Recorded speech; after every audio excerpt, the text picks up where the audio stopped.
AutoBS, yeah, there's like a beta version of audio. It doesn't, I don't understand it, but I'm glad that you figured I, it out. I'm gonna mute myself now I, so you can talk. I'm And just so, going how's it going? to get rid of the app entirely right now because it's starting to, convolute things. Oh, it just makes it more annoying. That it overwrites. Like if I click on the actual Discord app and click on the settings and try to cycle through settings, it will break everything. When it comes to the Chrome browser windows, it's just the fact that I'm juggling between these two, I think, is what causes it. So, all right, sweet. Hi, everybody. Um, let's uh, let's get this party started. Uh, I hope you guys had a good week. I had a good week. There'll be some cool stuff that we're gonna dig into here. Particularly, I released a new Sage comic over the week, and I know that people have been waiting on that. So it'll be fun to dig into, as well as we'll be doing a style reference with that and try to build up a character with it. And if there's time, we'll open up the black box and see what characters you guys want to submit and work on. Um, and Rhapsody will be coming on stage here as well to come hang out. So I know you guys definitely enjoyed whenever we're kind of messing around with stuff in the streams. So it'll be cool to bring more people on for tubing it together. For tubing it. Um, let's see who's here. All right, we got Fungi Mancer. Hey, it's good to see you. Rhapsody, of course. I troll for you. Hey.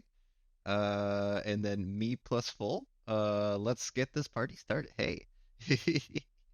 And Westendorf, Curtin. Yeah, you guys are awesome. Thank you all so much for coming. Jolinak, yeah, awesome. Uh, I hope you guys all had a good week. It was I definitely want to hear about any sort of like projects and stuff you guys are doing. So the best way to do that is to go to the left side of Discord here, scroll down, and you'll find VC Text and VC Create. VC Text is where we're chatting. That's where you can say hey, and you can see yourself show up on the stream that gets posted to YouTube. And in VC Create, however, is where we're going to be prompting things together. And this is the really exciting thing about doing stuff on Midjourney, is the fact that we can make stuff together. We can essentially just keep remixing and editing and re-envisioning our prompts to become something wholly new, and interesting because of that. Um, most of my projects are kind of built off of the, enthusiasm and esteem of other people. So, and just awesome. It's awesome to do that with you guys. Um, that let's see here. Matinese or Matinee? How do you pronounce your name? Thank you so much for joining. Howdy, howdy. So let's just kind of first start off with just a very simple kind of demo of VC Create here, just so that people can see what this sort of process looks like. But my name is Victor Gnarly, and I am the character guy, I guess, the cartoonist at here in Midjourney. It's been a lot of fun teaching with you guys over the last like 8 months, something like that. And I since CREF has come out, I've been kind of exploring all sorts of different ways to incorporate the workflows that we have created. And frankly, I realized that about maybe a week ago that I need to just completely rewrite my tutorial. It's like it's about that time. We've reached the stage where my tutorial that got a lot of the stuff moving here when it comes to trying to use Midjourney for cartooning is oh, hey everyone, hi Dragon. Mustache dragon, creepy villain mustache guy. He kind of looks like he's like the evil version of the happy purple dragon. That's what I'm seeing here. But yeah, yeah, what was I saying? So like I'm excited to bring the like a new version of the tutorial that I have been writing for a couple days now. Just to kind of get everything up to speed, but it's also true there's a lot of stuff that's just kind of moving that it's like at some point there is kind of like a, oh, something new is right around the corner, so maybe don't overcommit to what's currently available. I feel like a lot of folks are getting tired just keeping up with AI when they really can't. That's kind of it, inherent to these things, is that it can outpace you. So don't feel pressured to, kind of keep up with everything that's going on right now. So at least for Midjourney though, the big thing is CREF, or character reference, and that combined with style referencing, it's kind of like the holy grail of what we need in order to feel like we have true intent with what we're prompting, at least in my opinion. So we're gonna get all that started right now. Must keep up, collect, just struggling to keep up with it. Yeah.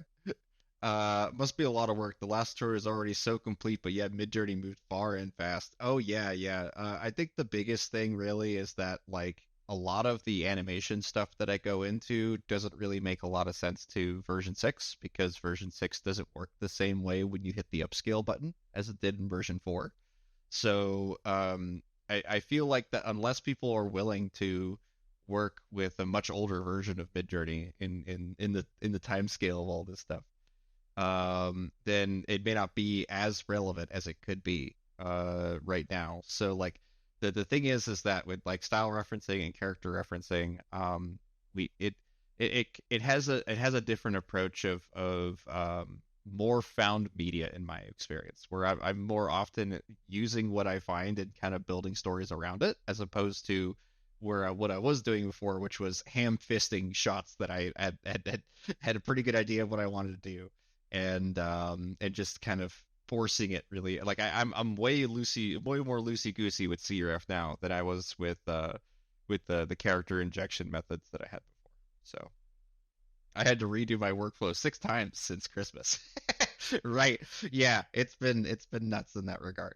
So the all right, cool. So let me just show you guys really quick. We're gonna start this off right, in my opinion, by first showing the comic that I had uh I had put together, and then we're going to run a prompt with it so that you guys can yeah, either continue the story or otherwise use what I do, like what I tell, the comics I have, to tell your own version of it, or maybe with your own characters.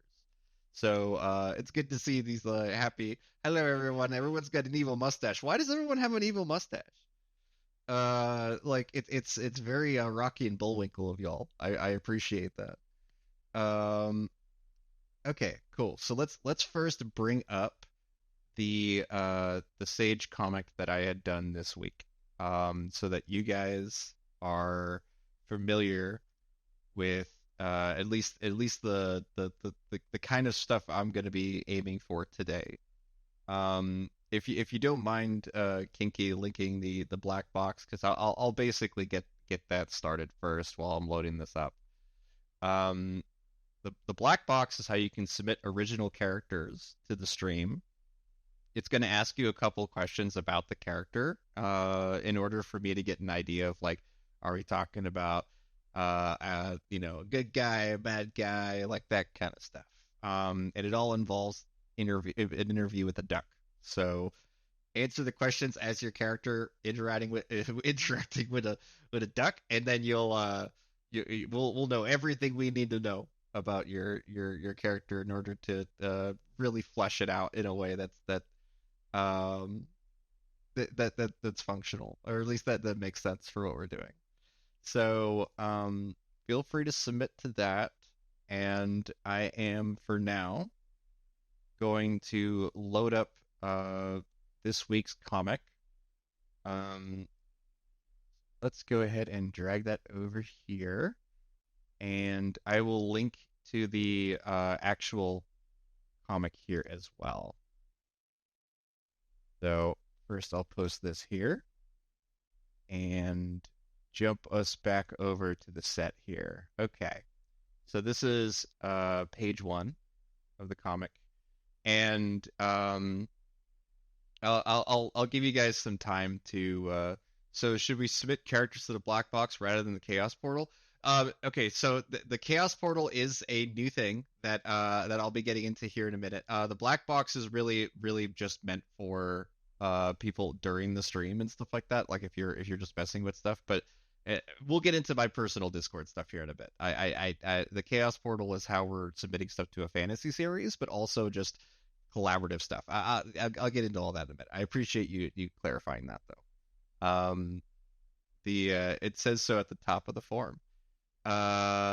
Email will be shared. No, you do feel free to not include your email if you don't want to use it. It's not going to be shared. I only do that in case I need to reach back out to you about your character in some way. But okay. So the thing is that this comic here is it's pretty fun because I went through a couple different iterations of of Sage with CREF, but doing it as a variation subtle. I go into the comment section inside of the comic here to kind of explain like a background about how this was made, and what I can do is at least when it comes to Discord here, I can actually bring in some of the prompts that I used to create this. So like not even just the what I used to prompt it, but also like the final results that you guys can edit it, expand it, mess around with it, all that stuff. And we'll do that here in a minute.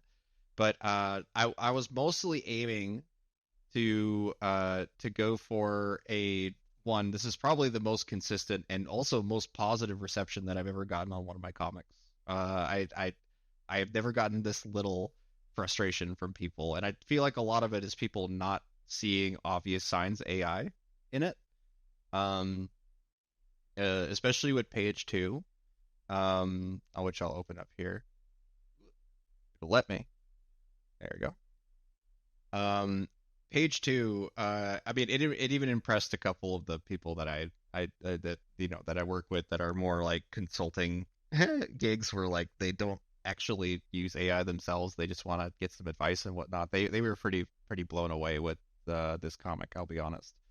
I was very happy. I was very happy at that reception, but also I feel like a lot of people, did really engage with it because there was this like big negative controversy around it, right? It was a pretty straightforward comic. It's just Sage coming home to feed her cats, This is part 1 of 3. There'll be 2 other releases, probably one next week and then another the following week after that.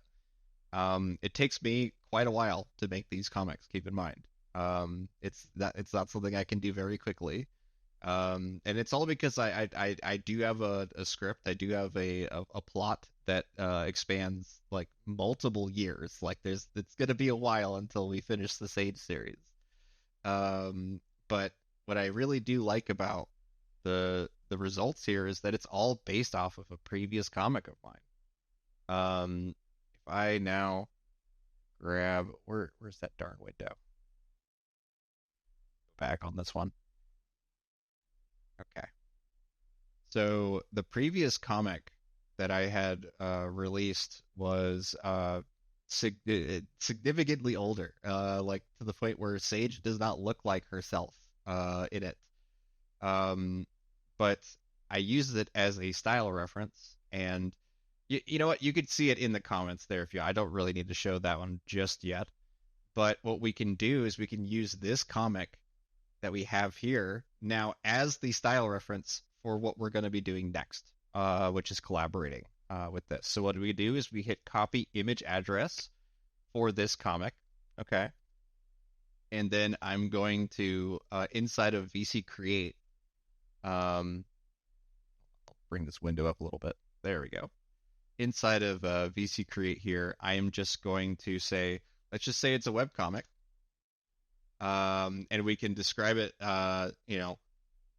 loosely if we want, if we have an intention behind it. But for now, let's just say that it's a webcomic about a blonde 90s office worker. And then I'm going to set the aspect ratio to square is fine for now. Oh, Kiki's got a lot of tattoos. Um, let's see here. And I'm going to do this as a style reference, so SREF, and then paste the link to the comic in there. And then I'm going to hit enter. And what this is going to do is it's going to look at least it's going to try its best to look at everything except for the subject of the image. It'll be a lot more specific on trying to pull at least the line weight of the image. Like, take a look at this. So this is the immediate result we got off of that. And keep in mind, I am not using Niji6 here, like, at all.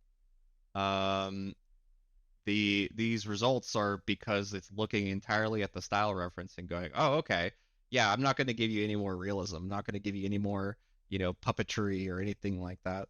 I know that you guys brought up stop motion. We could probably do that one as the black box for today, stop motion character or something. But for now, I just want to kind of get through this comic here. And we can immediately see that we got good paneling on the bottom right there. This is very much something that I would be looking for when making these kind of comics here, is the multiple panels within the same result. Oh, look at that. It's Rio. It's IRL. Oh, that's cute. I'll be bringing Rhapsody on here in just a minute. We're just going to kind of get the ball rolling first, in terms of the kind of prompts and comic stuff that we're going to be able to make here. So you could see that we got a character that's kind of like, kind of like Sage. It's a blonde woman. That's really the only thing that it has. It doesn't have any character reference in there at all. It's just webcomic about a blonde 90s office worker. Okay. And by the way, this is something I have to do constantly. Midjourney doesn't know what a CRT monitor is. So I've joked about this with them before. I was like, guys, like if I ask for the 90s, it never gives me a CRT monitors. It's always flat screens, right? So I am oftentimes coming in and removing things that don't make sense for the time period, because all my comics for the Sage series are set 30 years in the past to the day. It's kind of my constraint for the series. It keeps me grounded.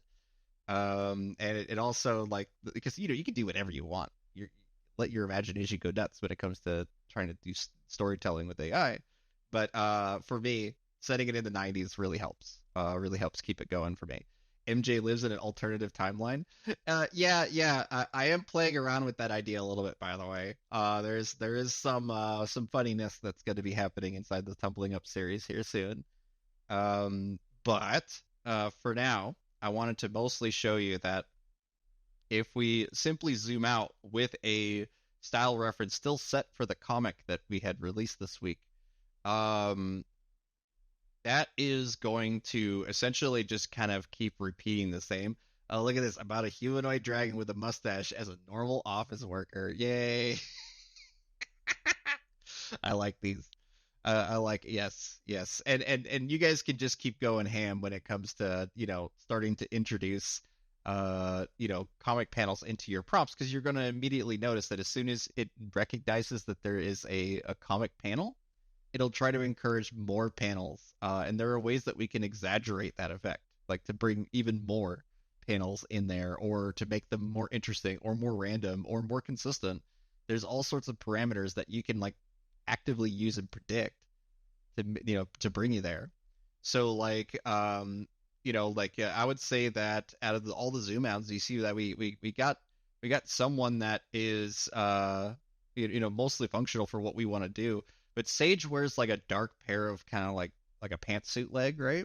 So I would probably say the third one, just for the sake of easy continuity, I'm gonna just select that one. But you notice that the paneling actually breaks. It does this thing where it stops, it sees the door frame, and then goes, oh, okay, the lines are like a door frame or like the borders of the panels. Very common for doors to break comics. Windows, mirrors, and doors are the most common things that will disrupt the paneling or layout. But you can also take advantage of that because these doorways, these entries into other spaces, it's kind of mind blowing when you really go deep into it. If you ask for Sage to be in front of a mirror, for example, the results you get are kind of mind bending. It's kind of nuts to see your character portrayed in a very dynamic way like that. Oh look, it's a Leo in an office. That's fun. Um, but at this point, we can start to use character referencing in order to bring Sage into these prompts. You'll notice that I had just a generic statement that I had about her in this comic, and you could just run off of generic statements the whole time if you want. But what we're gonna do is we are going to actually hop over to my Discord um in order to introduce Sage to you guys as a character reference. So let's go ahead and grab her stuff here. So I'll go White Lodge. Okay.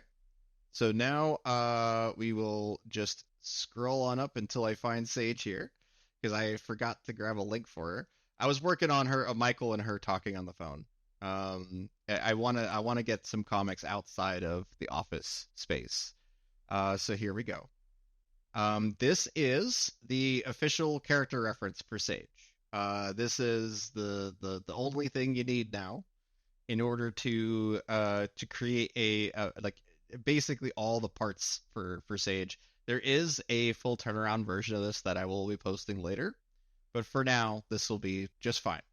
So what we're gonna do is I'll hop us back over to Midjourney here, and we are going to now inject Sage with character referencing. Okay. So I have the link. I'm going to hit Vary Region, and we're going to select every part of this that doesn't make sense for Sage. That basically means like the ponytail, the side of the face, especially her top here is not accurate to Sage.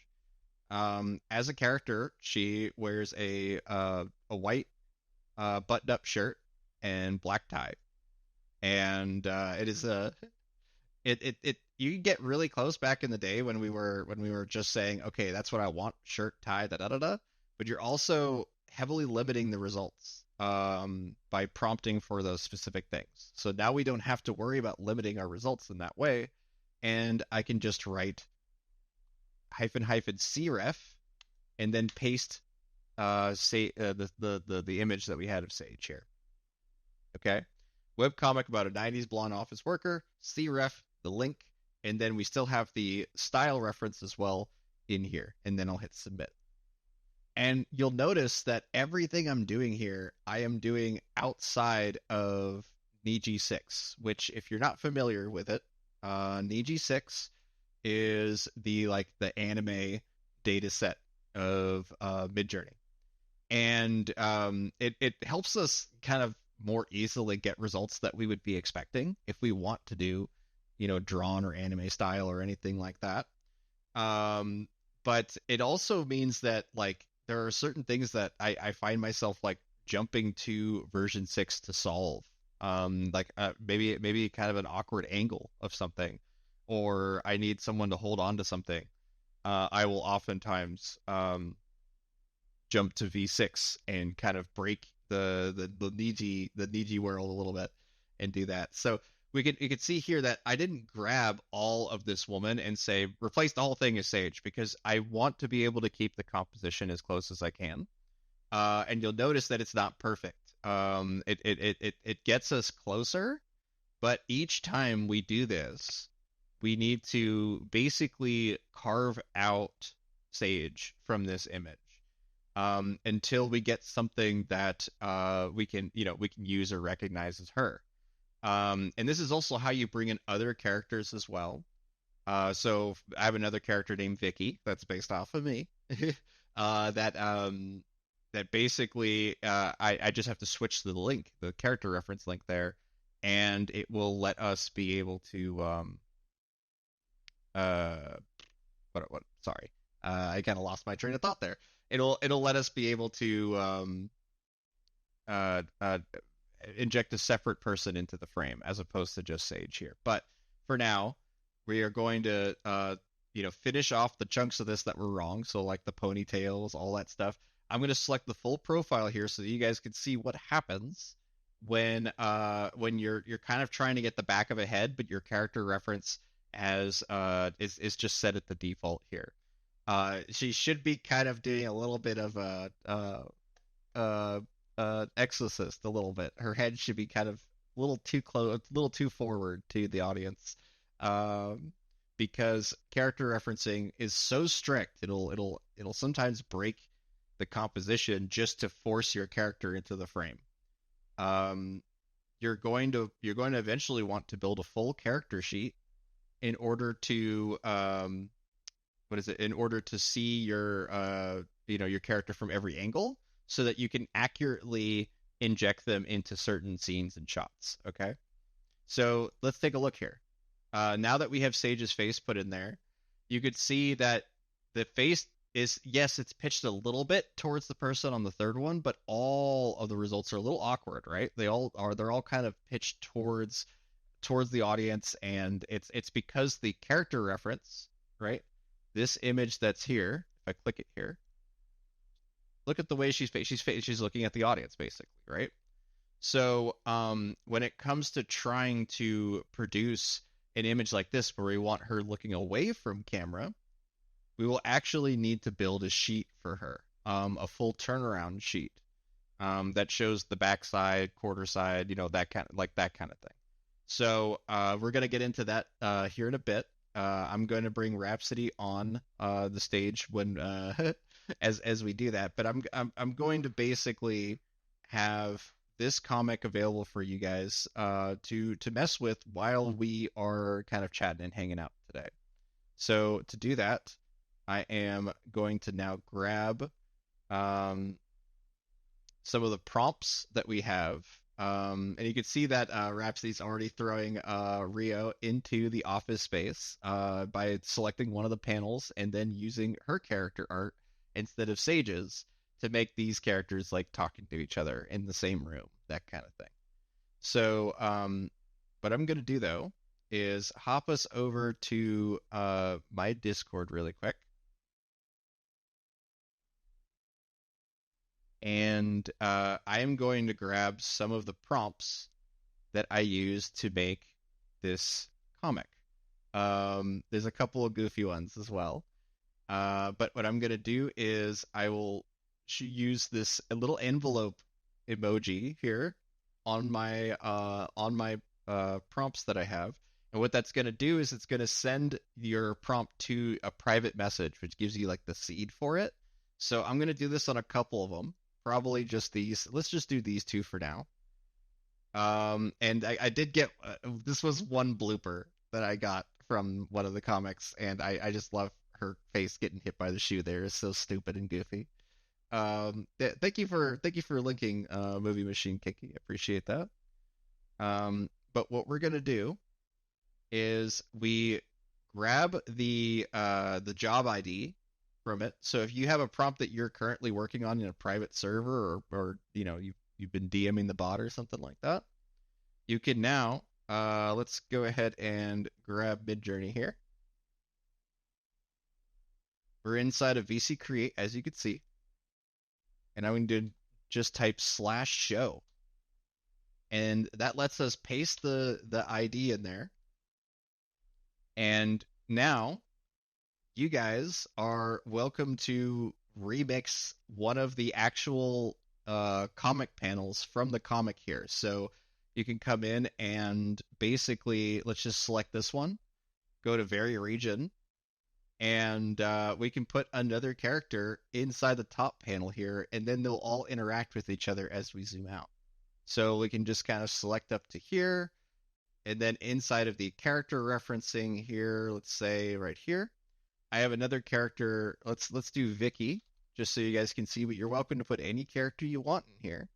And I have the character weight set by default to 90 on this. That means that it's going to be very, very strict to be as close as possible to to Vicky. I'm going to actually drop that to 50 just to give it a little more freedom. All right. Okay. And then I'm going to hit submit here to that with Vicky as the character reference to inject. You can see this is what Vicky looks like. Okay. So the way that we did that with just hyphen and then a character name is with /prefer. You write /prefer option set. You give a name to your character. Like there's so many characters that we've made, so many. But we'll just do. I'll for the sake of it, I'll say Mona. Let's do Mona Lisa. Sure.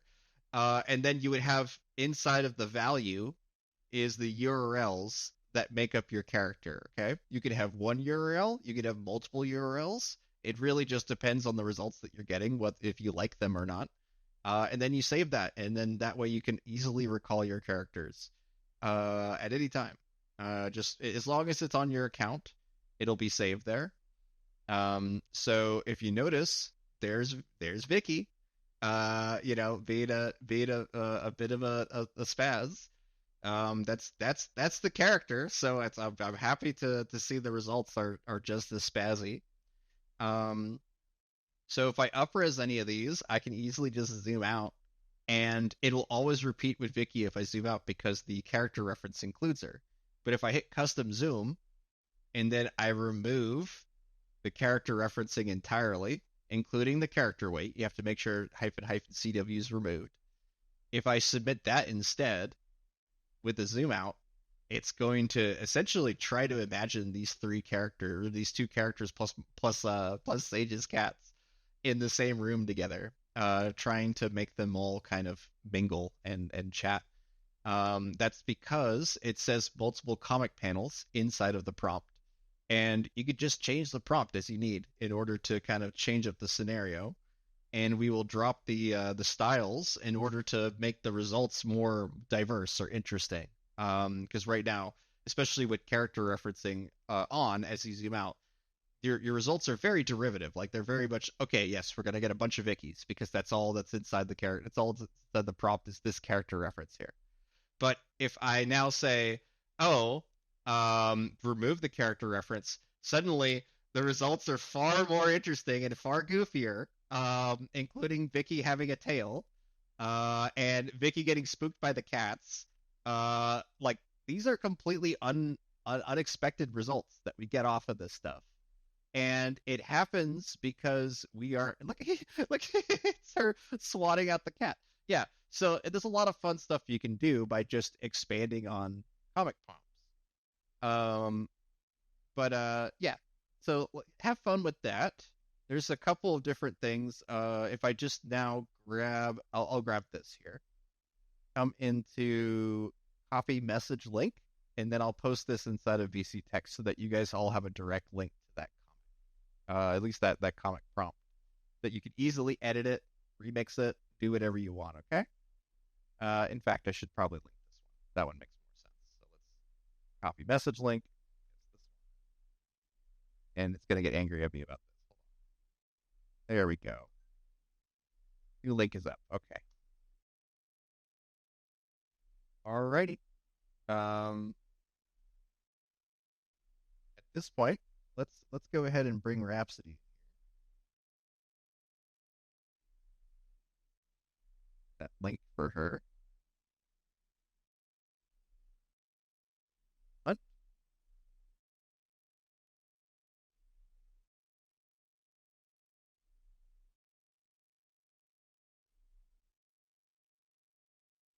I was frozen for a minute and it wouldn't let me type. I'm sorry about that. Oh no, you're good. I usually have the VC create thing going right up. Rhapsody's on her way up on the stage.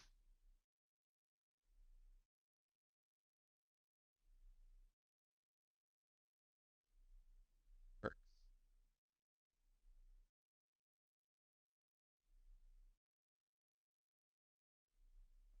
Oh, there she is. Okay. Hello, Um, everybody. yeah, and we're gonna be doing a little more VTubery stuff as we keep going here, y'all, because this is exciting. We'll be able to Well, have let me move myself. oh yeah, you can move yourself. You don't need to you don't need me doing it anymore. Rhapsody, thanks to her genius for figuring all this stuff out, has essentially become like an independent stream on top of my stream. So she can hop in here, hang out, and just make stuff with us, and chat and hang out. So eventually we're gonna make this for everybody, including Kinky and Ancient, and we'll all be able to hang out here, and just make cool stuff, in a way that I feel like is much closer to like this like kind of sci-fi future of all of us being, you know, um, like just being chat heads, the interesting new kind of chats that happen because of this sort of format. So I if I could, I'd pick up my hand right now and just pat Rio on the head because this is it's just too cute, having her here.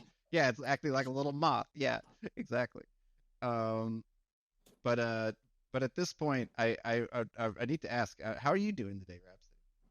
I'm doing awesome. I have. Do you hear me? Yeah, I hear you just fine. Oh, yeah. Awesome. Yeah. No, I'm doing great. I'm fully recovered from all the sickness and everything. I enjoyed some sweet, sweet vacation over like the last week. Not this week, the week before. And yeah, today it's just amazing. And I'm happy to be here with all of you. Really glad to hear that you're doing better. Yeah, yeah, Yeah. definitely glad to hear that. That was a rough patch you were in there for a bit. It was really terrible, actually. Like, I didn't think it would take me a full month to recover from everything to the point that I now feel like I am as energetic as I was before. Yeah, it really took me out too because I was like you're real into it, you're real energetic with the stuff, and just seeing you not have it was real rough there for a bit. So I'm super glad. Yeah. Hmm. Um, so How are you? yeah, you can figure it. Jesus. She's floating. Um, the I think at this point, it is something that I'm quite curious, from you guys, what sort of stuff you would like to see on future Midjourney streams. I would love to hear you guys talk about that stuff inside of PC Text, because like I will admit, with the release of character referencing and my whole thing here being focused on characters, it's kind of a bittersweet moment for me because like we did the 100 character stream, and it was like a real fun. We had a lot of interesting things that we were able to, what do you call it, that we were able to do with character referencing, but also like it means that my streams kind of need to. Oh, I just see a tiny Rio face popping up. Made me laugh.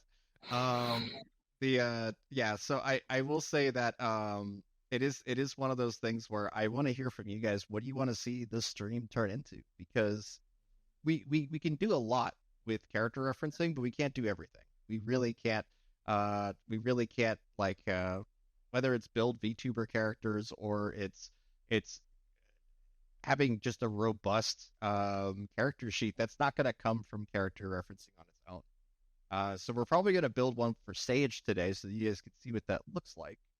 But so it is something that I think that, at least the name doesn't really imply the kind of diverse results that we're going to be able to get out of this. In terms of like, okay, like continuity wise of our at least parts of our characters are not going to remain or be consistent on their own. We're going to need to reinforce certain parts of it. And Rio's hair was bouncing around there in a Yeah, I don't know why. goofy way. It was like getting stuck on something and just no clipping through things. Yeah. Uh, Bright Shade said, even with character referencing, I need help getting what I want. I'm sure Mid-Journey noobs everywhere agree. Yeah. I'll say this. I feel like a lot of people are going to be very confident, and then some people are going to be particularly frustrated with character referencing because they might get, the something close to the image that they're using, but they're not going to get something that's very diverse or at least dynamic in a way that doesn't evoke the original image. So I'll show that here so that you guys can kind of see what I'm talking about because as we were injecting Sage earlier, right? I'll just scroll up. As we were injecting Sage here, you'll notice that I don't have this back of the head, so it forces her head to turn towards camera. Okay, we can fix this by building a sheet out for her. And I do actually have one that I had built out already, but I'll be honest, it's one of those where I didn't release it because I wasn't happy with the results. I wasn't happy with Sage. She was very angry in the results that kind of came up with this, and the reason why is because it's just there wasn't enough diversity in Sage's performance inside of the character sheet. So let me pull that up here so you guys can see what. I now grab files here. The characters. All right. So this was the sheet that I had built for Sage originally. As soon as I had access to character referencing, I started building a sheet that I felt like would give me the diversity of the expressions, things that I would want. And you'll notice that it just at least when I combined all these images of Sage together, I just got a very angry person like this. Like yes, it's cute, it's kind of cute, but it's also very aggressive, and this result especially just doesn't look like Sage to me. It just I don't know what I was thinking with keeping some of these in here. So I decided to get rid of this sheet, but we need this image of Sage right here in order to create the back of her for the prompt here. So what we can do is we can take this sheet and in any program like you can use MS Paint if you want, you can use whatever. But we're going to try to isolate this image to just the one of her back. So I'm going to use Photoshop Beta for this today. And that will let us be able to basically like isolate one image from here. And I was just working on a Sage comic before coming in here today, so everything's a little wonky, including Rio here. I'm kind of glitching out. I'm sorry. Yeah, you are glitching out. That's funny. We're still going to be applying a couple of yeah, it's gonna be like kind of like we're doing it live, Bill O'Reilly kind of attitude here. So that bothers you, I'm sorry, but that's what's gonna happen. Okay, so I have Photoshop Beta open here. I'm going to jump over to the tablet here so you guys can see. So if I now open up a new project here, and that's just going to be for the sheet, and then we're going to build our own sheet for one of your all's characters instead of redoing mine or whatever. Because I already have this. I already know that I can. If I need a bitter, angry Sage, she's just kind of sick of the world for the day, then I have this sheet. But it's not going to be the one that I release publicly because it just makes. I mean, it just kind of makes her angry. Like it I've noticed that it's kind of like, all right, let's go for Sage's villain arc. You know what I mean? Like it just was very bitter. So I'm going to make sure I select everything except for down to the bottom of the leg, the pant leg here. I just want to make sure that cutoff is not included. So something like that. There you are.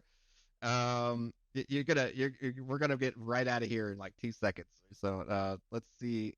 Hop out of Photoshop here. Now that I have this copied, I could just pop back over to Discord here. Oh no. Yeah, you're good. You're good. And we are just going to submit this image of Sage to Discord. Okay. Now I'll copy the link for it here. And then we will hop back over to the prompt of the comic here. Eventually I'll get there. Eventually. There's a lot of stuff you guys made in the meantime, and we'll be checking all that stuff out in just a moment. I just want to show you guys this. So we'll select the one that we kind of like the most out of these. I'm going to go with the third one here.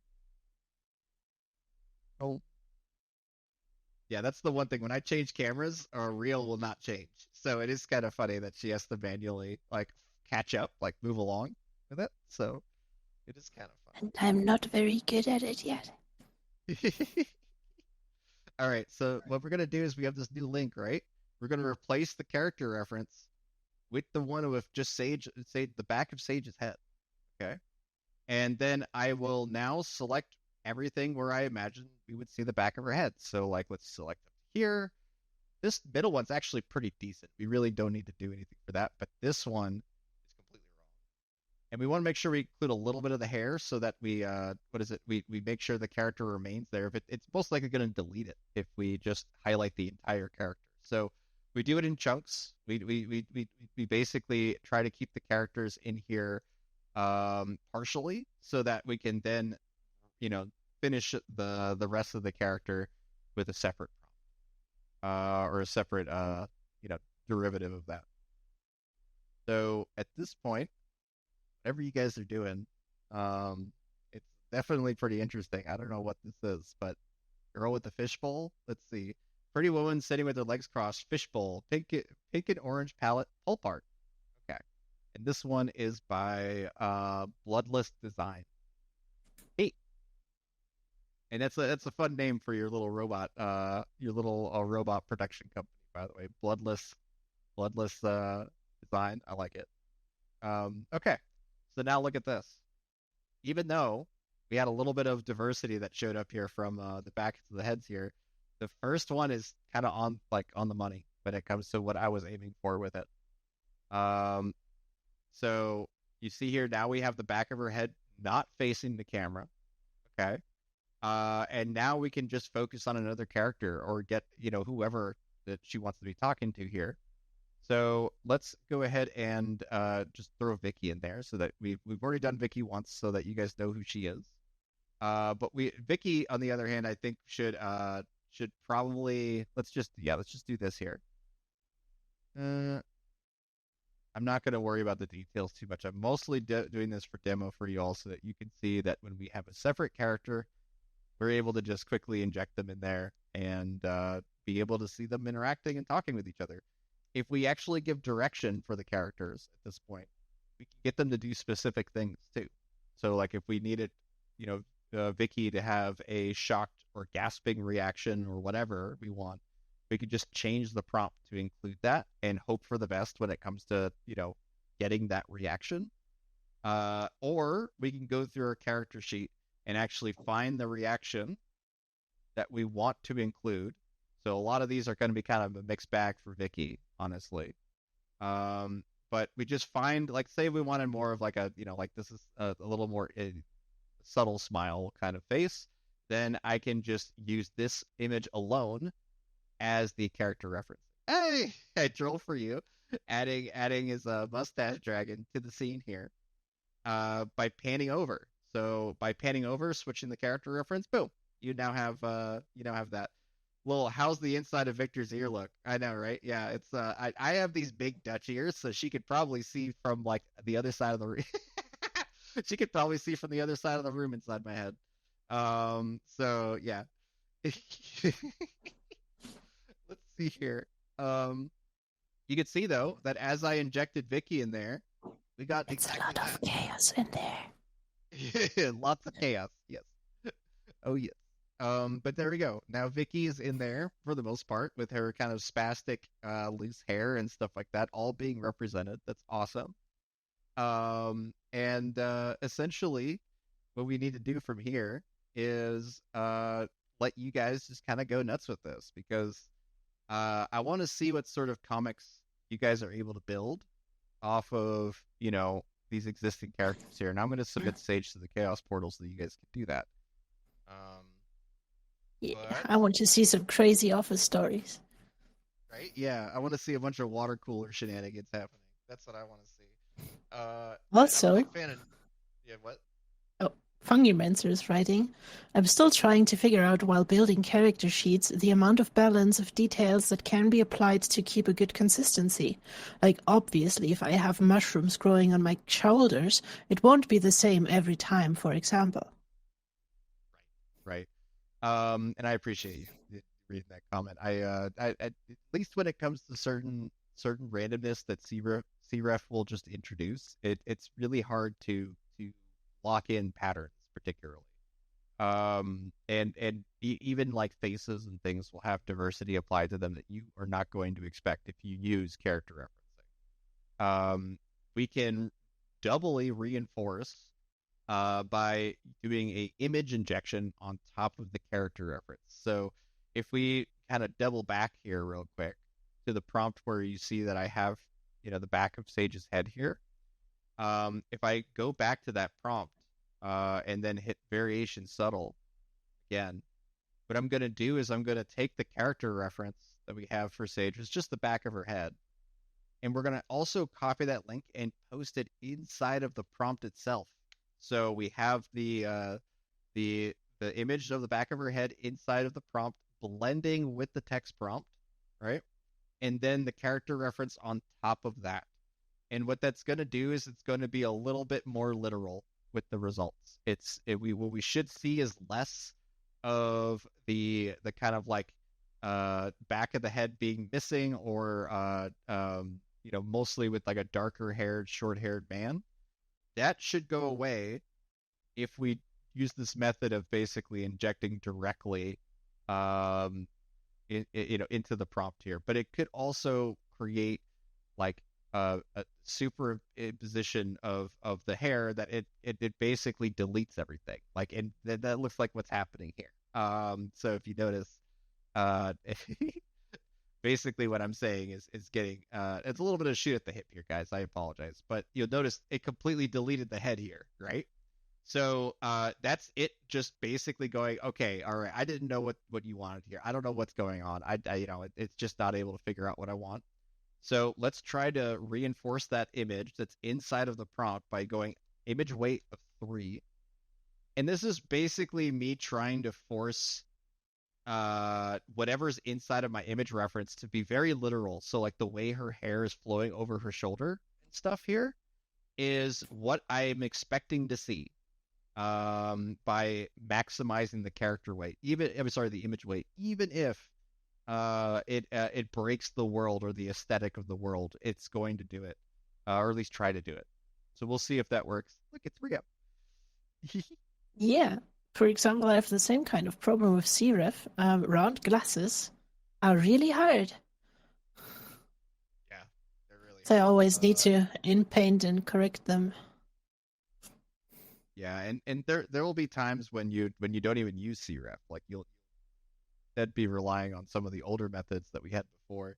Yeah, it did it again though. It deleted the head entirely instead of doing the image injection here. So what I'm gonna do is and this is usually where, now that character referencing is out, I'm a lot more leaning on the idea of not doing this anymore. Like where I'm not doing the method of basically like ham fisting the images on, or superimposing the images on top of each other like this. But like I'm going to the back of her head and essentially combine the old method and the new method together to see if I'm able to just reinforce that that's what I want, is the back of her head here.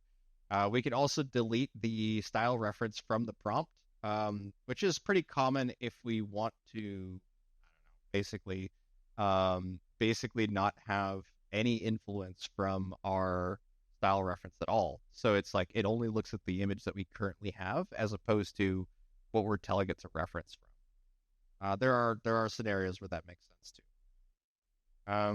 Okay, so at this point, we'll see what the result comes out from trying to force the back of her head here. I think it's going to work. You can actually see that it is working on the top right here. So I think option number 2 is going to work. Ah, it did. Okay, great.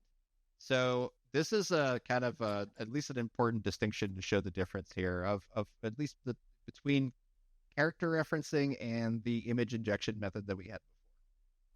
So beforehand, we'll use I troll for you run here just to show you guys. You could see that with the character referencing, it more believably had the hair in line with like the back of her head and eye. Like I could see a little bit of her eyeshadow, like that kind of stuff.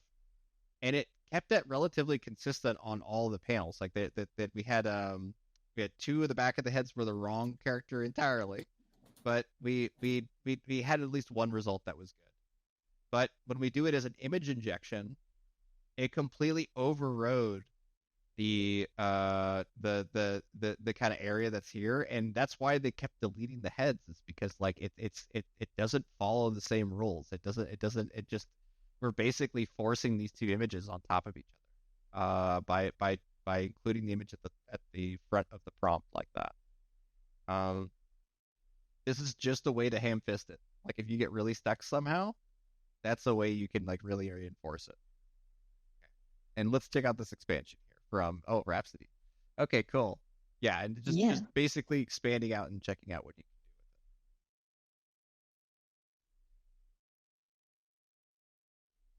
it. So I know that with Fungomancer's statement here about the character sheets, I think we need to get into building one out for Sage so that you guys can build one out for your own characters too. Okay. So we'll start off with just the face front of Sage here, which is going to be this image. Nope, that's the back of her head. Fine. That here. There we go. This one. So let's start by building a character sheet for her using CREF. So I'm going to say full body turnaround. And let's go with multiple angles. And then Neji 6 to kind of enforce like a bit of an anime data set here. Then the CREF we're going to post as this image. That.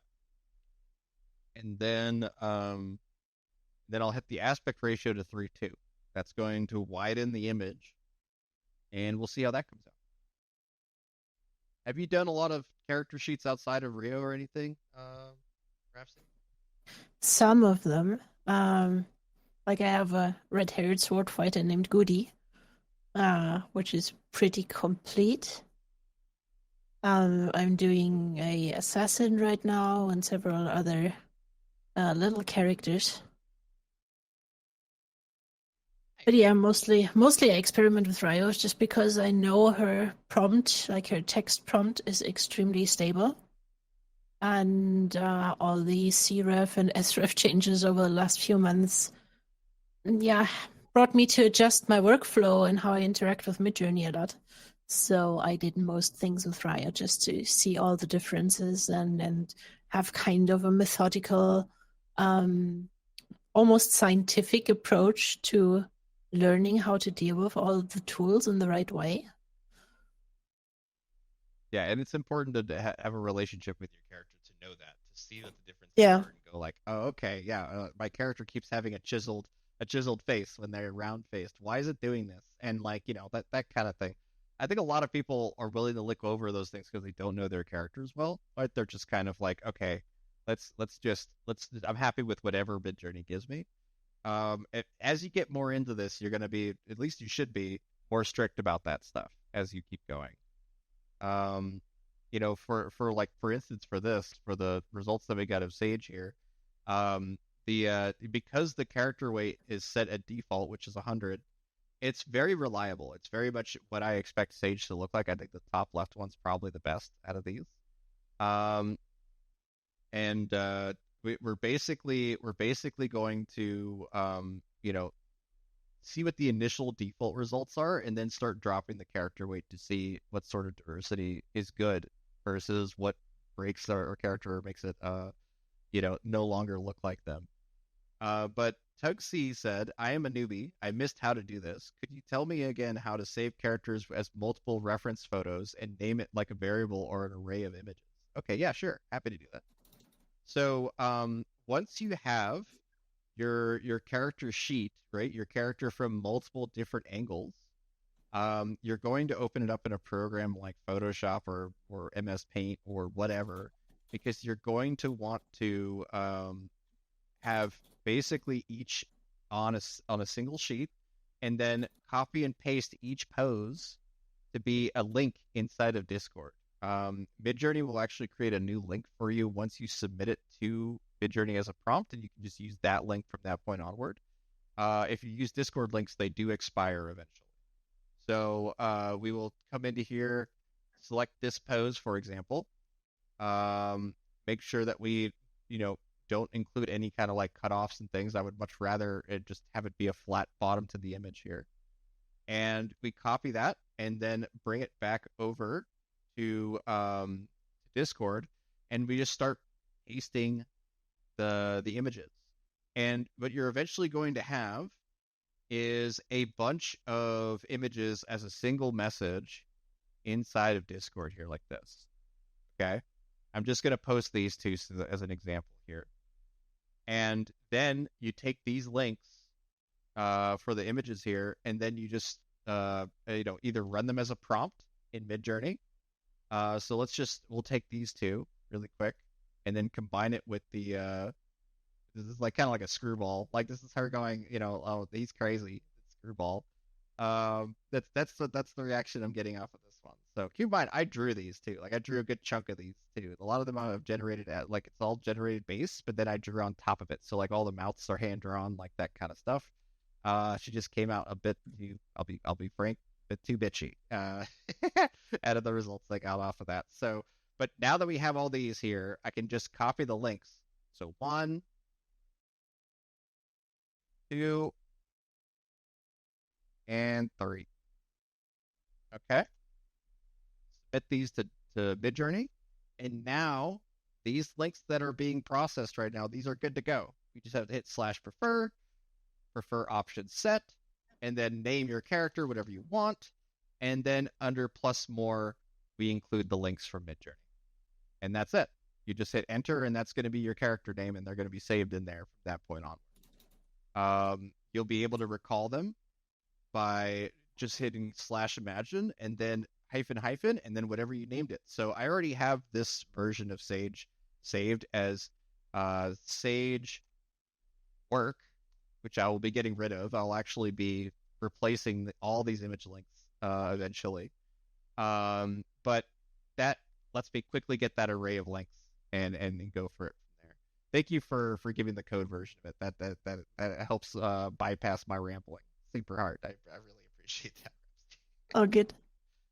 But you can see here that this is, they'll talk about the results. They are very like very angry, very much yelling in your face. It doesn't look like Sage, and it also we lose her banana bangs too. That is something that I've decided is like pretty core for Sage, and you can see it in her comic actually, that she'll always have these banana bang kind of things. They always kind of look like two bananas that hang off of her face, her head. That's how you know it's Sage, is that it has those bangs. Okay. Sorry, I interrupted you there, Rhapsody. What were you going to say? Oh, good. I also have a link here to a gallery for my sword fighter that I just talked about. I'm going to just post it in VC text. So if you're interested, what's needed kind of to get something like that, you can have a look at this. I was about to say too, don't post your Discord or nothing, because it'll kick you out of the Midjourney. No. It's my own little. It's my own little gallery, just a set of images with all the facial expressions and stuff. And if you guys want to, you can just take those images and experiment with those too. Awesome. Look at all that. You have them all here. That's so cool. Yep. Yeah, local hosting is how you can bypass a lot of like any cloud service headaches and stuff like that. This is awesome. Great job. Okay. So at this point, Let's try to expand on this sheet here really quick because I think that this is something that, as I was saying, the sage that I had before, it was a little too aggressive, a little too aggro for me. So the thing is that we're running off of the default character weights here. So let's go ahead and re-roll this one, but this time I'm going to set it to 0. So we're going to go for the other extreme from 100 to 0. Okay. And we'll see how that one comes out. Gotta love the AI text in the comics that it's like, you super, and then it's just like gobbling for the rest of it. It's great. Okay, cool. So let's take a look at what we got with character weight set to 0. Okay, I will say I really like this one. This is like a little more grungy of Sage. I like this. But you notice that if we have the character weight set to 0, it's kind of like an alternate dimension of your character. Like it's like the alternate timeline of them. They could be a schoolgirl like we have on the top left here. This kind of reminds me of like I don't know, like a bubble pop version of Sage. But we can just keep re-rolling with it set to 0, and we will basically get completely different outfits for her. It'll definitely diversify the character significantly. And then that lets you be able to get more interesting results. Should we state Niji6 all the time? Is that some kind of style or render? Niji6 is going to enforce the anime like kind of line art aesthetic that you're seeing here. If we don't use Niji6, which I can show you here real quick. If we don't use that and we have the character weight set to 0, there is a good chance that we're going to get some live action in here as well. There's also the act of putting style raw at the end of it as well. And that will create a little less diversity of the of some of the more like elaborate stuff that Midjourney will do. It's kind of hard to explain, but there's a little bit of overproduction that can happen. But notice here, without Neji 6, we got everything from papercraft, 3D model to whatever. There's so many mediums that get tapped on by doing this that Neji 6 just gets us to a product that we can expect a lot faster, like that's usable for our purposes of making a comic.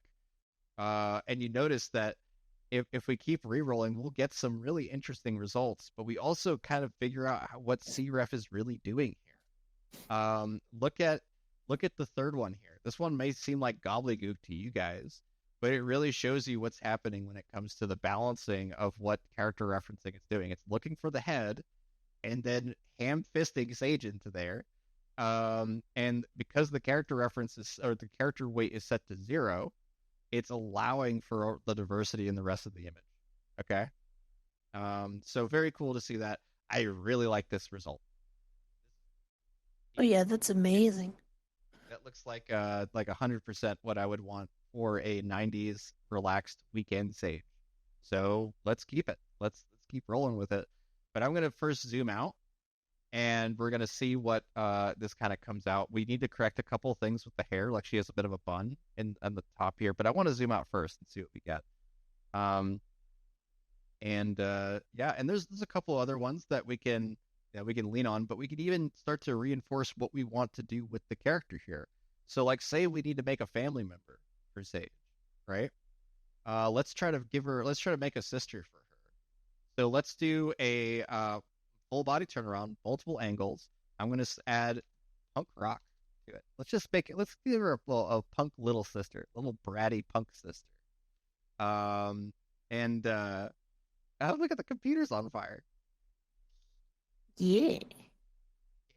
But you can see as we zoom out, we start to get the same image, but like slightly twisted, slightly moving, and like it's interesting how far or how much we can get just by zooming out on these. But if we go ahead and hit reroll on this and then remove the character reference entirely, okay, then the zoom out will be even more reliable at trying to make more interesting and diverse poses and stuff. All right, okay. punk rock little sage sister. You guys could make up a name for her. This will not be canon, but that's fine. I love the I like top left. top left. Yeah, okay. I like anything with like kind of the grungy like tight at the waist stuff is super cute as Oh yeah. but if we kind of expand on, yeah, look here. So it the face is screwed up on the right side there, but we would just in paint and eventually get us a turnaround. But like it's cool. Her tattoos look rad in this. Like it's Shayana. Nice. I'm having trouble getting multiple panels. Any suggestions? Yes. I could actually give you a pretty. That is to draw off your styles. But the key thing here is if you see that, and I expanded it out and I removed the character reference, we suddenly got more expressions, more angles, more poses. In that way, we can even reinforce that by saying, okay, I want just multiple, let's say, multiple expressions, multiple angry expressions. I don't know. She was already so upset earlier. Let's do multiple relaxed expressions. Okay. And if this is the reroll, it's just gonna redo the outer parts of the image here, like the very outer frame here. But to really reinforce multiple panels, as if you're not getting them, right? Is to drop the styles. So for example, if I zoom out of this one that iTroll3 was working on, then I hit custom zoom, and then I write -S, which is the stylize, and we're gonna drop that to 50. Anything below 100 is more likely to produce comic panels if there are comic panels already in the image. Okay, like if it sees a border or edge or whatever, it could see this border as part of the table, so maybe not. But image interrogation is incredibly useful for this. But the reason why that works is because you're basically telling Midjourney, don't try so hard, please. Please don't reach deep into latent space in order to create this image. I want you to refer instead to what's already here. What's already, that I've already established here. Dropping the stylize will definitely help you in that regard. So let's see what kind of comes out with that. Okay. So by dropping the stylize, look at this. We got a quarter turn of her here. We got like this nice little like punk rock. Okay, all right. You know what this is? This could be our what do you call it? A silent Bob for that, where it's like kind of a little more heavy set trench coat. It would be really funny to do a gender bent version of Jay and Silent Bob. And then there they are. If we go based off of Sage's name actually being Sagittarius, her sister should be Gemini or Sophie actually. Yes, I love that idea. Yes, the family, all of Sage's sisters and whatnot should all be celestial names. That would be so fun. I like Gem a lot. I have to appreciate the knowledge of Sagittarius and Gemini's being opposite as a Gemini myself. Awesome. Yeah, no, we should probably name her Gem. That would be, and also like, wasn't that like a either a 90s TV show or about like 80s pop or idol girls? Gem and the holograms. Yes, Gem and the hologram. Yes. It would be really fun to just evoke Gem really hard on that.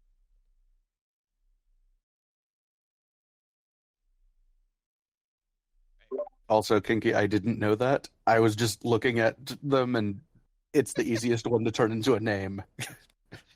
I totally thought you would just whip this out of your brain and know it. Gemini's and Sagittarius are opposite each other on the zodiac wheel. That's awesome. Air and fire. Now I'm definitely going to use that, by the way. That's too good. Great. Awesome note there, AC. I love that. I'll save it. I'll put it in my notes section. But it's not gonna be canon. No. No. I did whatever random punk rock girl we generate, probably not. But I'll definitely. I like the idea of Gemini opposites, and then showing off those opposites through personality of the character sheets. that's a really fun idea. Yeah. So you could see that by lowering the stylize, though, we were able to essentially force more comic-like compositions, because we're basically telling it, yeah, it's okay to have a little bit of white space in here. It doesn't matter. It's fine, because we're telling you not to try so hard. Okay, cool. I love how we're having like an astro astropological, whatever no, what's the word, astro not nomical, astrology. We're having an astrology session. Okay, cool. So at this point, I like this. Excuse me, might wandered in the room fantasy realm. Okay, I see you kind of having some fun here with this. I troll for you. Okay, let's go ahead and start to build up this alternative sheet for Sage, though. I do need a weekend Sage, so we can probably build that out here today. But we really need the By the back way, of her head here. Yeah. your Sage CREF is working so great. Is it? Yeah, you liking I it? just painted her. Take a look. Oh, here. Yes. Yeah. Okay. So we have. Okay, look at this. Let me shrink this down a little bit. Okay. So we have Rio in front of what probably a burning computer here. The Sage injections look great. They definitely hold to her really well. You'll notice too, though, that the style of the art that of Rio's art is more fanciful. There's a lot more detail in it than that comes off of the CREF from Sage here. So you can oftentimes fix that by because if you look here, we have her right here. The stylize is set to 1,000 right now. The style weight is set to 600. If we go ahead and basically say, yeah, you can have a lot more creative freedom with Sage here. Hold on, I shouldn't have hit reroll there. If we basically say, hey, this should be set to a character weight of 0 on Sage, then it will more likely match the styles of Rio and everything else in the room, because we're basically saying you could be less strict with it. You could be a little more loosey-goosey with these. Finally, I have the text in painted. It does take quite a while to do this. It makes so much more sense to just do it manually for speech bubbles, especially. But yes, you got there. You got there. It is one of those things where I have admittedly constantly like region in painted a thing that took me 2 seconds to draw. Like I think the most common thing that I see people doing is in painting pupils. I'm like, guys, come on. It's 2 dots. Come on. You can pick up the pen tool and draw 2 dots, okay? Not everything has to be AI. That would probably be the one that frustrates me the most. Is watching you guys try to in paint just pupils. But at least for building out this Sage here, we really need to kind of look at the results that we got off of the one with the character weight set to like without any character weight at all. It's just basically looking at the existing image and going, oh, okay. Yeah, this makes sense for the as it could predict that these images are the next ones that belong here. But there's not a lot of influence from Sage herself. I think this first one's pretty good though. But I have to pull my tablet down off the shelf it's an arm's reach away. Yeah. Go ahead and grab this image though. Okay. So I really like these results. There's a couple wacky ones that we don't need, but we're already getting super close to what we need. So let's go ahead and hit vary region. And again, I don't have the character weight in there at all, and it's because I just want to maximize the diversity of these results. I'm trying to get a casual weekend Sage, like weekend 90s Sage. So I'm gonna get rid of the ones that are a little bit awkward or weird. So like this one where she's kind of leaning down like that. This is way better results than I had before. Because the Angry Sage was before CREF. It was just I got way more bitter results off of what I was doing before. But now we have a big smile. We have a kind of like relaxed listening to music. We have a yeah. I'm basically getting the lo-fi chill beats version of Sage out of this, and I like that. Um, but while we're waiting on this to load here, I'm curious from you guys, what sort of characters you guys want to do? Like if you guys are doing stories and whatnot, are you trying to do like slice of life IRL sort of stuff, or are you wanting to do crazy fantasies, or what? I want to hear from you guys what you're doing with this stuff, or if you're just here to listen to me yammer on about something. I want to know. Just let us know inside of VC text. You could find that by scrolling down to the stage here. Click at VC text. Just click that, and you'll see and be able to chat with us here today. Okay. Take a look. So off of the ones we inpainted here, I would say that the top left one immediately impresses me because we get a bit of a sad Sage as well. So we get the full range of expressions, but we still need the back of her head here. So I'm going to up-res the first one here. Okay. Also, by the way, Victor, no Stylize 1000 and Style Weight 500 is not the same as Stylize 500. That is right. Yes. Yeah. One thing is go ahead. about one thing is about if you imagine Midjourney being an artist, how skilled and opinionated this artist is, like his own style. That's the stylized parameter. And the style weight is how strongly the input images you put in there influence like the colors, the style of drawing and stuff. But you can have a style weight of 1,000 and stylize of 1,000, and both will work together to basically define the output style. Yeah, and keep in mind the only reason why she's using the --SW parameter at all is because she has a style a style reference in her prompt. You will not be using that code if you didn't have style weight or a style reference attached to the prompt. Let's see here. So some of our answers that we got was Jolinak said, I use all that stuff for making storyboards for my videos. Awesome. Yes, storyboard artists are going to love CREF significantly. Like probably one of the strongest utilities that they have in Midjourney now is CREF. Then Enid said, yammering and movies, storyboards, graphs, self-realization vision boards. Awesome.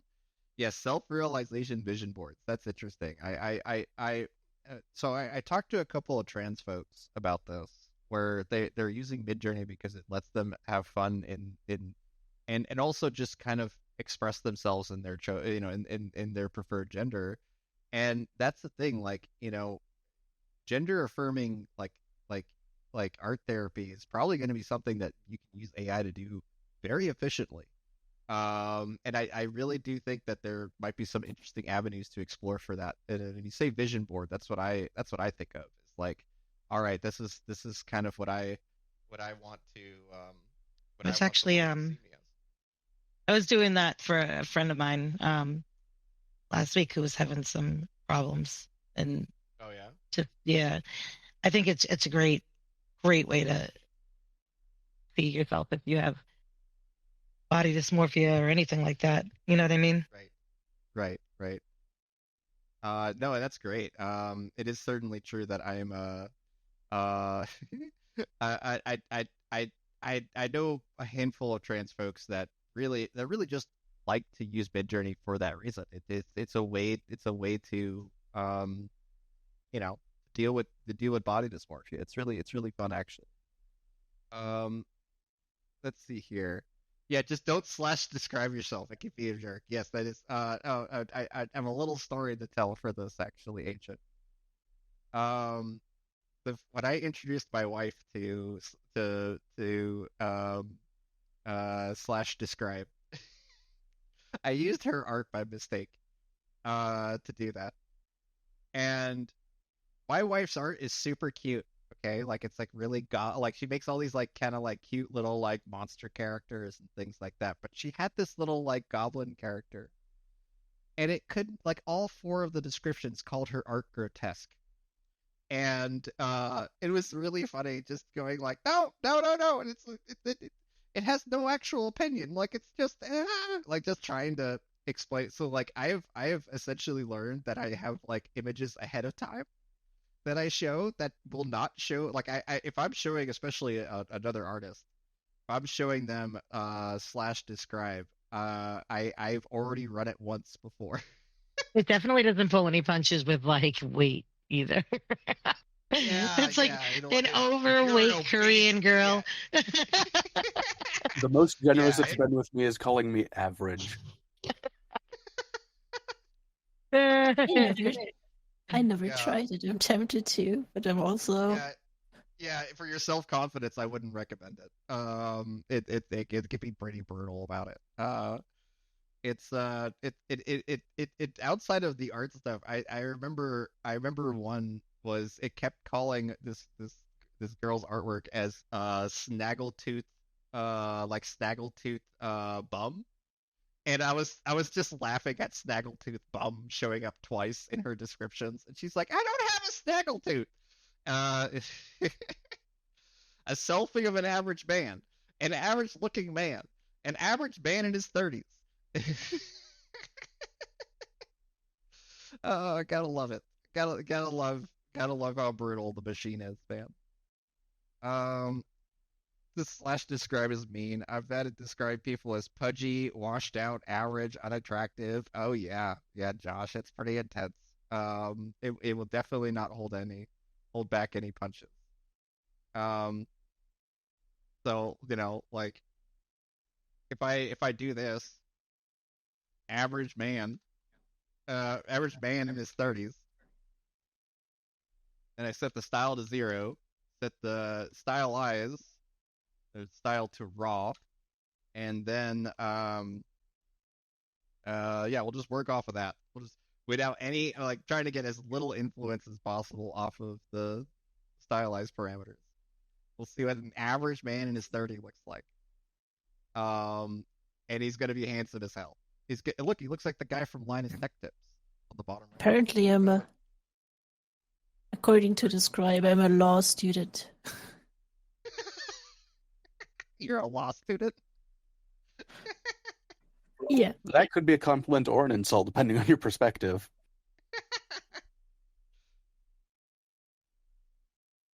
The new describe is kinder though. Oh, that's good. That's good.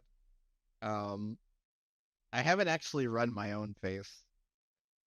I'm kind of worried about running. I really should. I should try that privately and see what kind of comes up. If you just ran Victor here, you just get stereotypical anime protagonist or antagonist with black hair. That Pro tip: if you want to try describe and you do not want your image to be visible on your Midjourney profile, you can just upload it on the website and use the describe in the upload window without prompting anything with it. And then it's not in there. That's neat. I didn't know that.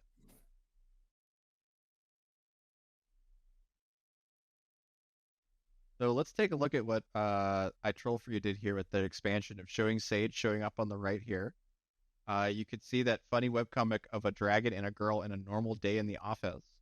It's important that as you expand out and you pan and stuff, you describe the entire image, not just what you're panning into. Okay? So it is certainly true that if you just say what's in the pan, like what's on the side of the image or whatever, it doesn't really get the character interactions right, at least in my experience.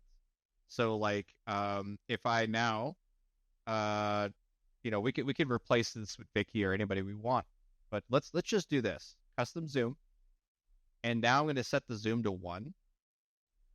And then the aspect ratio, I'm going to now change to something vertical. So 2.5 is a big extreme to it. It's probably going to blur a bunch of details, but at least it will create a very tall image.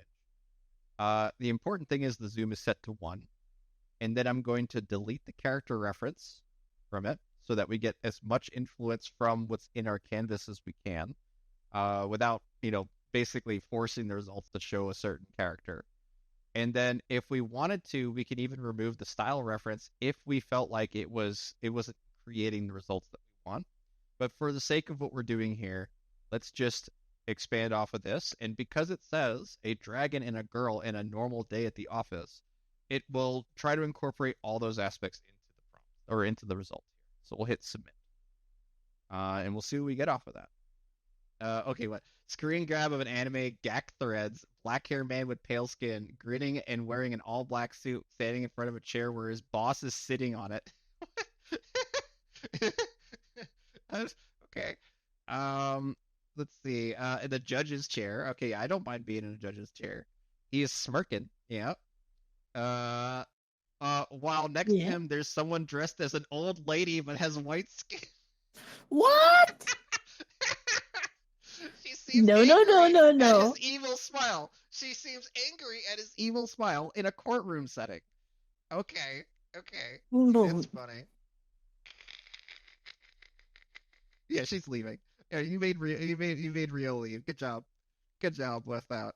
Oh no, big bird girl. Oh god. What do you say, describe? What do you want from me? I'm not angry. Oh, so I will say really quick here though, that the cool thing about /describe though is that you do have this imagine all button, right? And yes, that lets us be able to like quickly prompt this stuff. But here's something else that I feel like people like kind of easily screw up on. When they hit that imagine all button, you're going to imagine all within V6. Okay. We can fix that by doing a /describe inside of Niji instead of Midjourney. And this might be a little confusing for people, but I like that. I like some of these results. Whatever this anime boy kind of talking in the space, I really like the vibe that's going here. So I'll probably have to hop back to this one later because I like the ornate chairs and stuff. But the thing I wanted to show you guys is that if you do that same thing again, right? But this time with the Niji bot instead of the Midjourney bot. So we'll take the image that you used of me here, the screenshot. I'm going to write /describe. But that's right. The Niji bot is not on the Midjourney server. That's right. I screwed that up. I'll show you guys that really quick then. So nah, I'll just skip it for now. Basically, there is another bot, another version of Midjourney that is just Niji specific. You can access both of them from each other, so that's the confusing part. But if the Niji bot was on here, you could run /describe, and all of it will be Niji by default instead of V6 by default. It would be nice to say imagine all in Niji as another button here for /describe. I think a bunch of people would end up using that, where it's like imagine all and then imagine all with Niji, and that would cut out the need to copy and paste prompts and stuff. There's an easier way to do that. Oh, there is? Yeah, if you set your prefer suffix before clicking that, it'll have all of those added to the end. Say that again? Sorry? If you do /prefer suffix. Okay. And whatever you want it to be, all of those will be added to the end when you hit imagine all. Okay. I see. Okay, yeah, so we just write EG on here, then it would just add that? Yep. Okay, neat. That's good to know. All right, cool. So, at this point, we'll show the comic panels, though. Let's see the expansion that I had made. This one here. So this one it described it as a like the dragon and stuff in the office. about to take her head off here. So you could see that the expansions are really random and interesting because we we allowed for that randomness to occur. A funny webcomic of a dragon and a girl in a normal day at the office. Yeah, that totally happens at a normal day at the office. You get your head cut off by a dragon crocodile thing. What we can do though is if we go, oh, these results are really random, like they're not incorporating enough of my characters at all in this.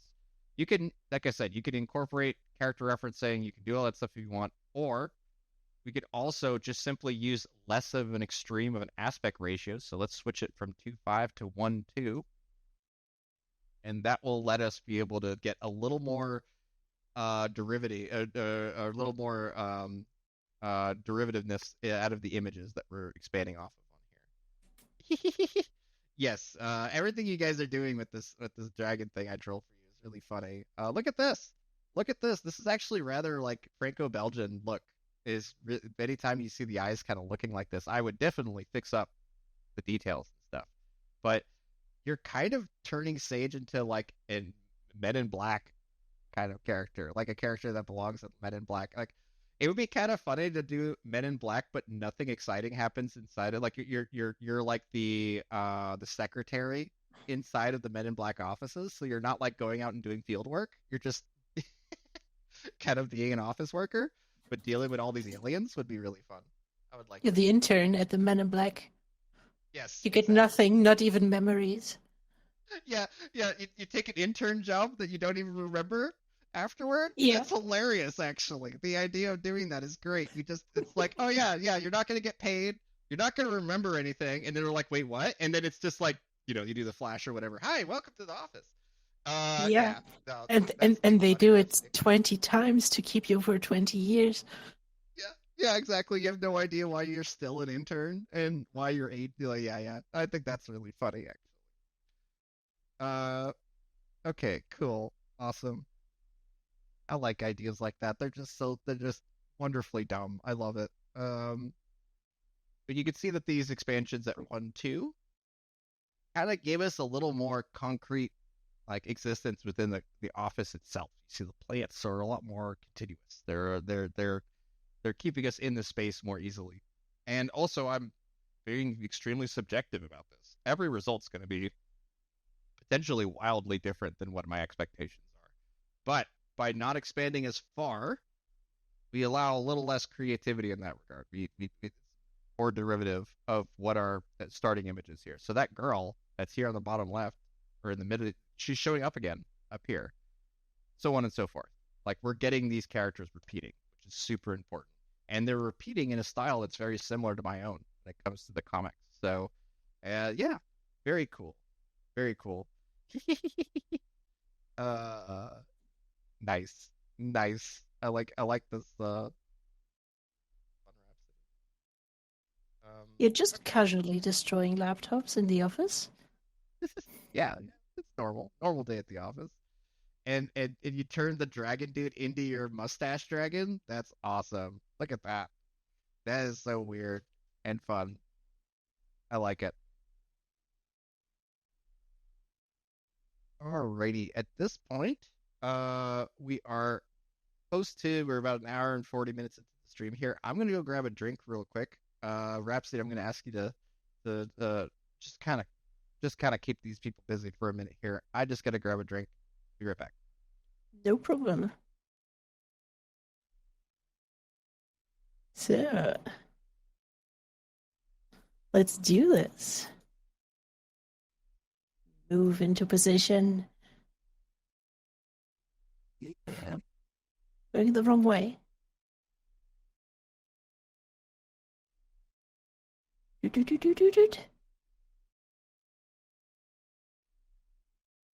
So, this is good.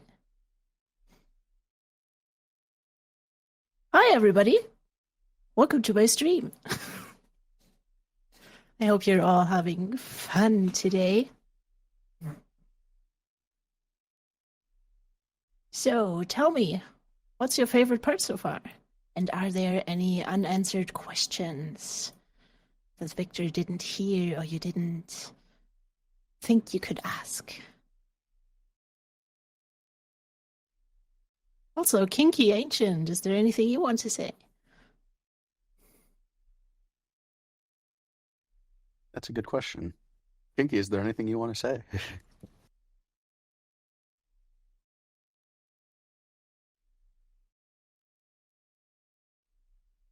Apparently not. That or she's having the Discord issue where it's not letting us hear her. Probably. My microphone was double muted. Oh.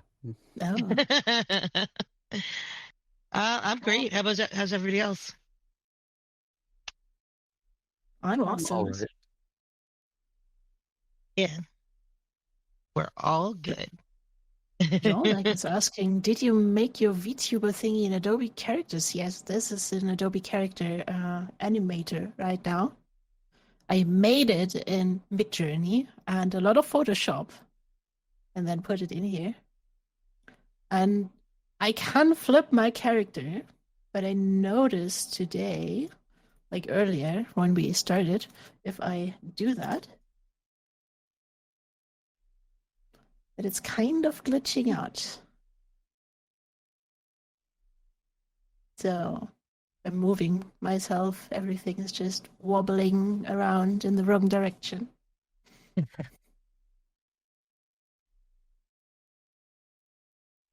need to make sure that mine's still working correctly before I go on with it.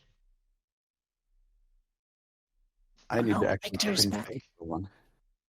What'd you say, AC? I need to actually get things set up for one. Yeah. We need to get you going. And I know how to make them better now, so I can make you a good one. Or Droladak says, was there any tutorial to making that VTuber stuff you could link here? I'm sure one of us has a tutorial somewhere. I don't personally. Why is my foot so wrong? Oh my god. If you have Adobe Suite and you look up what's his name? OK Samurai on YouTube, he'll show you everything you need to know. Oh yeah. Yeah. That's a good one. I think that's the one I also watch like for the whole He's one of the weeks. best. Wuss. Yeah, character animator is what I'm using right now, actually. To capture Victor and stuff like that. And that was done by taking apart one of the preset models and replacing it with generative imagery. One day we'll make a proper tutorial for that. It is pretty straightforward to do as soon as you have access to one of the default presets inside of Character Animator. Basically right-click, edit in Photoshop, and then start replacing parts until your character is complete, and you can get a very basic version of your character moving around doing that. The more advanced stuff, like Rio's character, is a whole different bag. Yeah, I split it up. Like we had a look at it last Sunday in Victor's Twitch stream. So I did it the hard way, starting with an image, splitting everything up into parts, painting like extensions of every single part so that they overlay correctly and so on. So Victor's way of doing it is definitely a way better way of getting to something quick. Right. It just gets you something that moves around as opposed to actually working like how Rio says. Like Rio has proper code. Rhapsody has proper control of Rio. I can blink. That's about it. It is one of those things that I purposely choose that though because I recognize that there's people like to have a face that they can come back to and whatnot, and I feel like if I go too ham with that every time, if I'm changing my character constantly, it'd be a little jarring. I just stick with what this is here, and maybe put on an accessory or two. Okay. At this point, also Victor, you returned too fast. I returned too fast.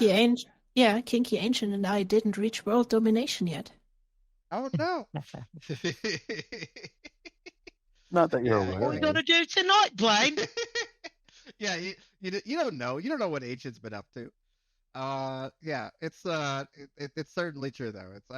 It would be fun to kind of let you guys yammer on for a good while and see where we end up in the conversation because I have a pretty good idea of what I want to do, but I definitely want to do more talk showy stuff in the future too, where it's less workshop and more us socializing. But I feel like what people come here for right now is definitely the character referencing and what we can do with their characters, which is me segueing to the black box here.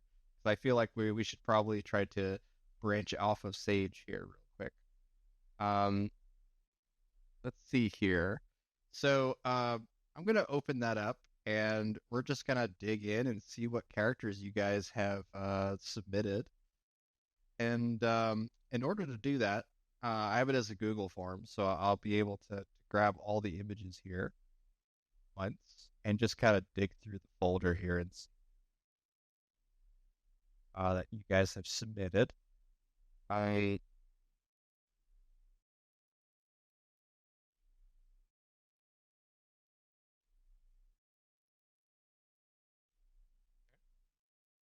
It is really interesting over the time that we have done this.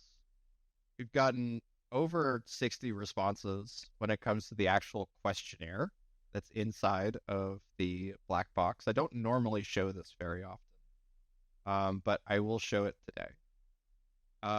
This shows you the kind of diversity of some of the results that you guys have answered. The thing with the questionnaire is the duck surprises you with a gun, so your character has to respond to what does your character do if it sees a duck with a gun? And out of the we have a tie between run and gun, so you're going to return fire at the duck, or run towards the duck hand-to-hand combat. So people clearly have a preference here to fight the duck. That's the one that makes me giggle right off the bat, is that you guys are wanting to fight this duck. And then how? Then there's a second tie in that. Between these two, between throw a Pokeball and hide from the duck apocalypse. Yeah. So it's like either you're either gonna be trying to eliminate the duck, or you're trying to capture the duck or hide from it entirely. It's quite a fun group or selection that you guys have made here for this. But the absolute no censorship at all had won. I'm not surprised by that. And then what is your favorite food, Punk? It's not duck. Is the vast majority that you guys wrote a bunch of different food here, which is funny. And then we got our kind of split here. This is actually what's useful for me, to know like what kind of stories you guys want to tell. And by the way, this is the reason why I'm doing Phantasma. Okay, it's because look what you guys did. Look at your votes. The number one book type you guys picked is like the story, the thing you wanted to bring with you through the Duckpocalypse was a fantasy story. So that told me that the kind of stories that we want to be telling here is fantasy. And that leads us to like Phantasma and everything related to my Discord server. And we'll get into that here in a minute. But it is certainly true that I'm learning from what you guys want to do and trying to build something that I feel like will be compelling and interesting for you guys. So when we get Phantasma closer to done, I feel like it's going to be a big hit with y'all. And I'll explain that here in a minute. I just really want to get into some of the character referencing that we've got for the black box. So let's go to that first. Before I do that, I am just going to open up the folder here. Folders, drive, black box containment, character references. Okay. Gonna actually show me the thumbnails this time. There's a bit of an issue with Google Drive doing this on me where it wouldn't.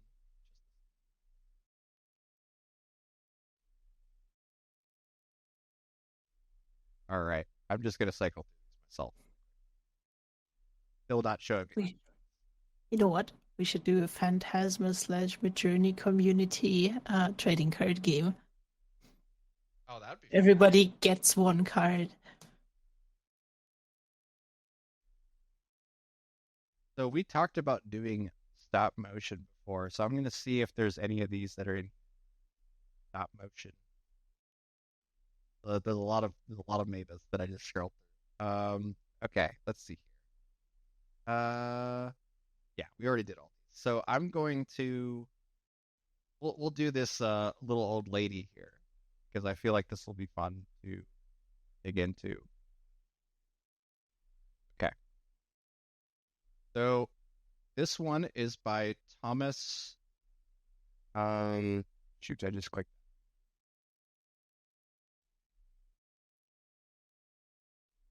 He submitted a couple different versions of this character. This is Thomas Frankovich had submitted this. And I'm just going to first post this in VC text so that you guys can see the character they submitted. I don't have a name for it just yet because of Google Drive being a little dumb on me here, so I'll grab that here in a minute. But we're going to just immediately dig into this and see what character referencing can do with this. But I would say is like this Frost Witch, you know. I like it, and I do like that we are thank you. I do like that we are not necessarily doing a anime or live action or anything. It kind of evokes this like realism, miniature, you know, kind of horror. Like there's a little bit of a horror art to it. So what I'm gonna do is we're gonna just say, let's just say it's a horror film, and then CREF, and then include her art in there as a test. Right? We're just going to see this, and I'm not going to run AG or anything like that because we're not aiming for a drawn style for this. And we're just going to see what kind of comes off.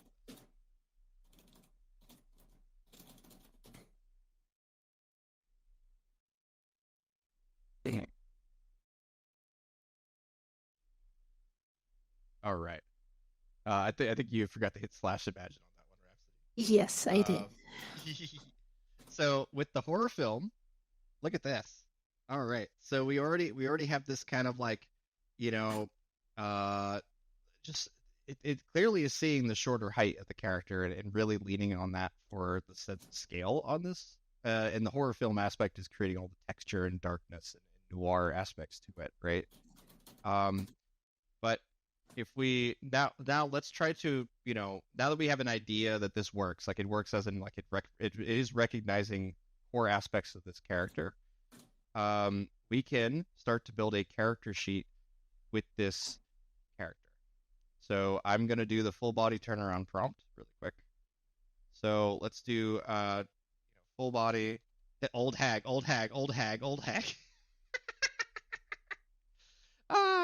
It just can't help itself. Full body turnaround.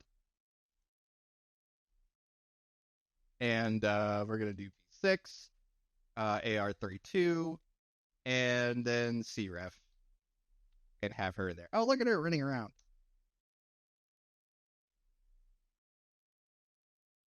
Oh, I double typed CREF there. There we go. Okay. Stop motion old wizard lady leaping over a log in the forest. Nice. She is her agility is much higher than what her body evokes. But look at this. Okay. So, with the full body turnaround prompt, without describing anything about this person at all, or the style that we want, or anything like that, we do have a usable result, basically right off the bat. First one here, but you know, we no longer have this what looks like a little old lady. We have a little more of a golem, right? Look. Oh yeah. So let's try to reinforce that it's a little old lady, right? So what came up in the /describe was old hag. So I'm gonna write old hag. I'm gonna lean on what Midjourney thinks because that's the thing. Like I feel like that it's one of those that I know one or two artists that would actually appreciate their responses being grotesque or awful or whatever. Like they would find that funny that it comes up with that.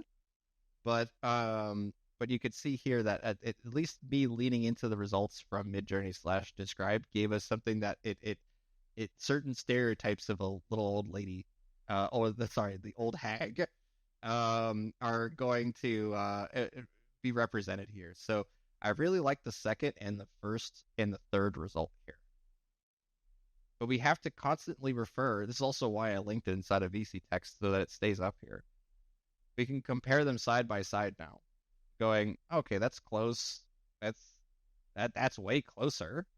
Like stuff like that. It's just being able to compare them. I believe I can fly. So we could take these results though, and start to build a character sheet off of them. We definitely want the back of her though. I like this result a lot. I think this is probably the better result, and it comes from Rhapsody. Multiple figures on a white background character sheet showing cross switch multiple angles. Yeah, that's by the way for Midjourney 6 and Niji 6 is the magic turnaround spell is like multiple figures on a somewhat background. That makes sense. You really want to ask for those multiple poses, multiple angles, multiple figures. Yeah.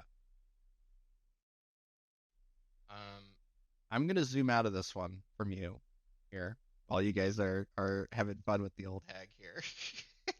Little old lady. Oh. I tried to do a voice just now, and my voice cracked up, and I had to cough there for a minute. Okay.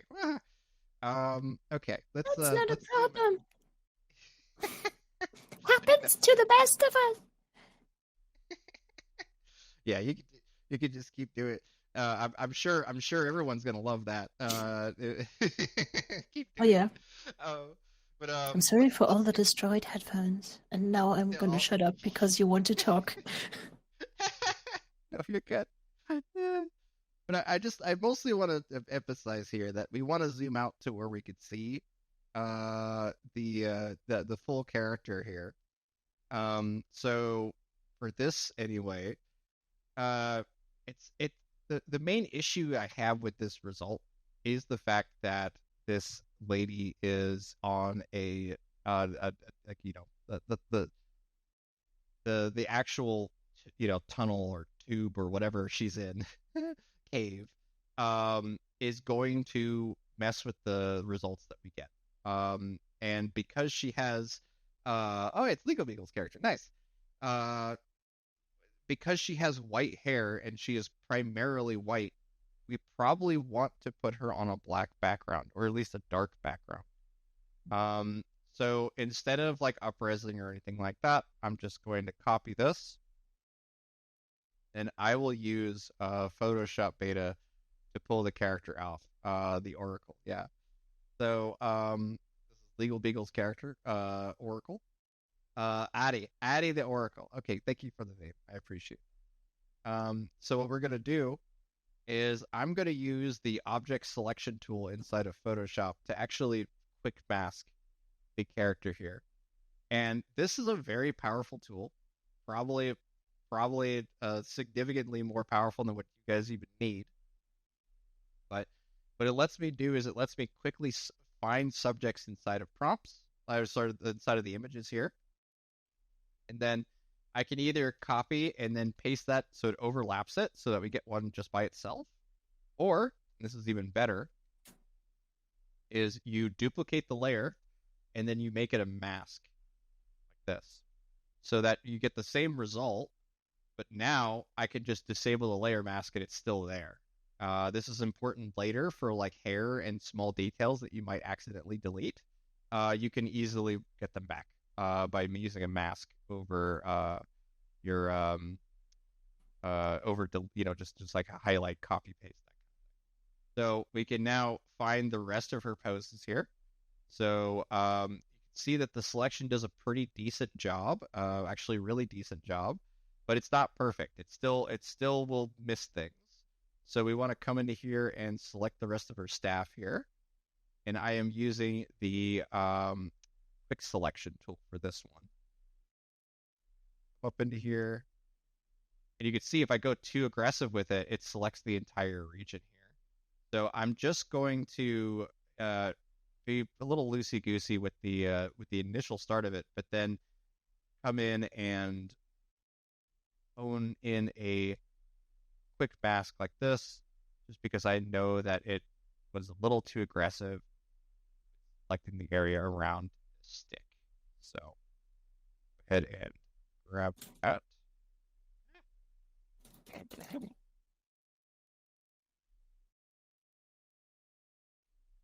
Boom. The main benefit of using the object selection tool is that even though you guys can't see it, it is doing some extremely fine feathering along hairs and things like that. It will not grab everything. It certainly won't. But if I now duplicate this and then set this one as a mask and get rid of this, I want you to compare the actual mask compared to what it ended up picking here from the hair. So it got some of it, but not all of it. It's enough for us to work with, but it's not perfect. And you'll notice that if we actually zoom in, that there's going to be parts that are missing. So instead of, oh, now I have to draw those in, or now I have to replace those, or whatever, what I can do is I can select the mask itself and just use my pen here with a black, with black selected. I can now just brush in what's missing. With white selected.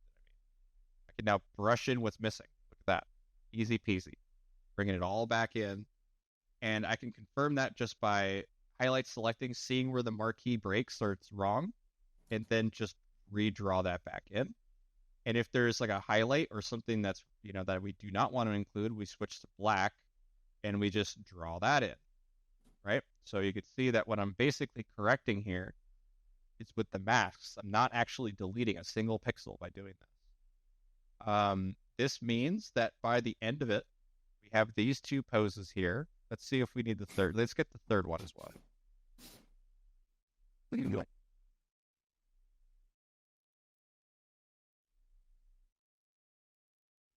You shouldn't have pupils. Keep doing whatever with this.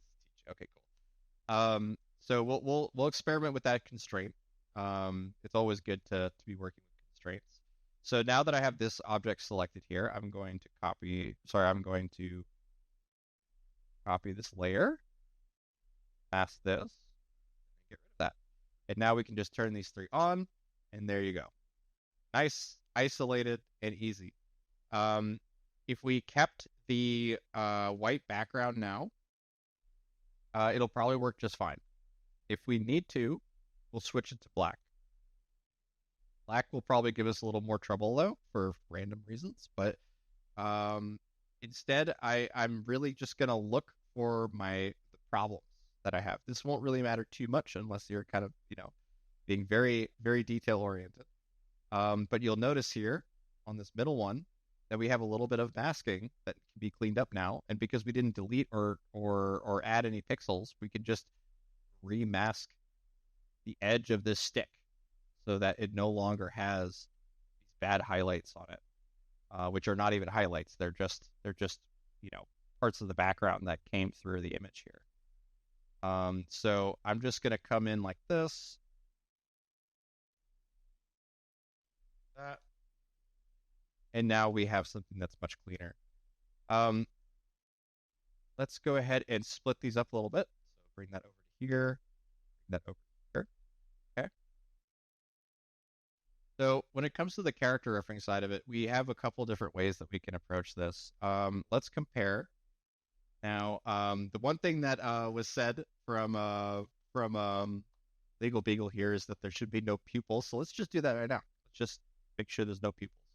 I'm going to select a common color that's nearby it and add a layer to the very top.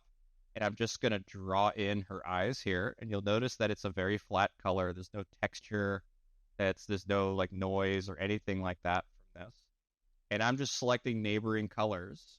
And I'm just going to bring them in to cover up the detail that we do not want to have in there.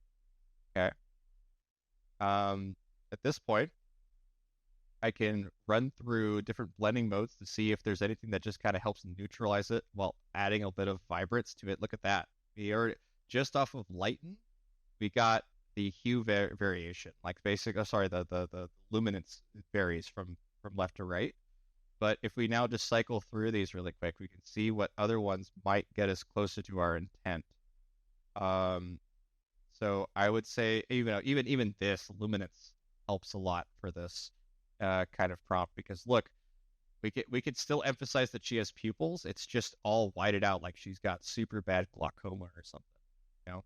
But the good thing is that if I now bring this in and then add another layer on top of this, then I can come in and actually just paint in the very couple pixels that represent the pupil here. There you go. Now we have a more ghostly, almost like the what do you call it? The characters from for Game of Thrones. Good night. Good night, Drollanak. It's good seeing you. Okay. So now that we have this, I'm going to compress that down to yeah, I'll just we can layer it. I'm going to export this as one sheet for now. So I'll export this top. And I'm just going to say that this. Okay. All right. So nice. Look at the deck. Holding a gun. Perfect. Perfect. That's what I want to see. More old ladies with guns. Okay. So now that I have this sheet, though, I'm going to add up. Paste it inside of VC Create. A single sheet. We're not splitting this up just yet. Ooh, nice. Editor, nice. That's awesome. Good job. But yeah, that was a really good animation. Okay, cool. So now I'm going to use a CREF of the character sheet, so all three poses together, and it's going to basically blend them all. So let's do let's say the Oracle in a frost cavern, just to kind of recreate the image that we had before. And I'll hit the aspect ratio. See. Oh, sorry. Yes, you guys are still seeing Photoshop. My bad. There you go. Animation. There you go. That's the animation from Legal Bagel. Look at that. That looks so cool.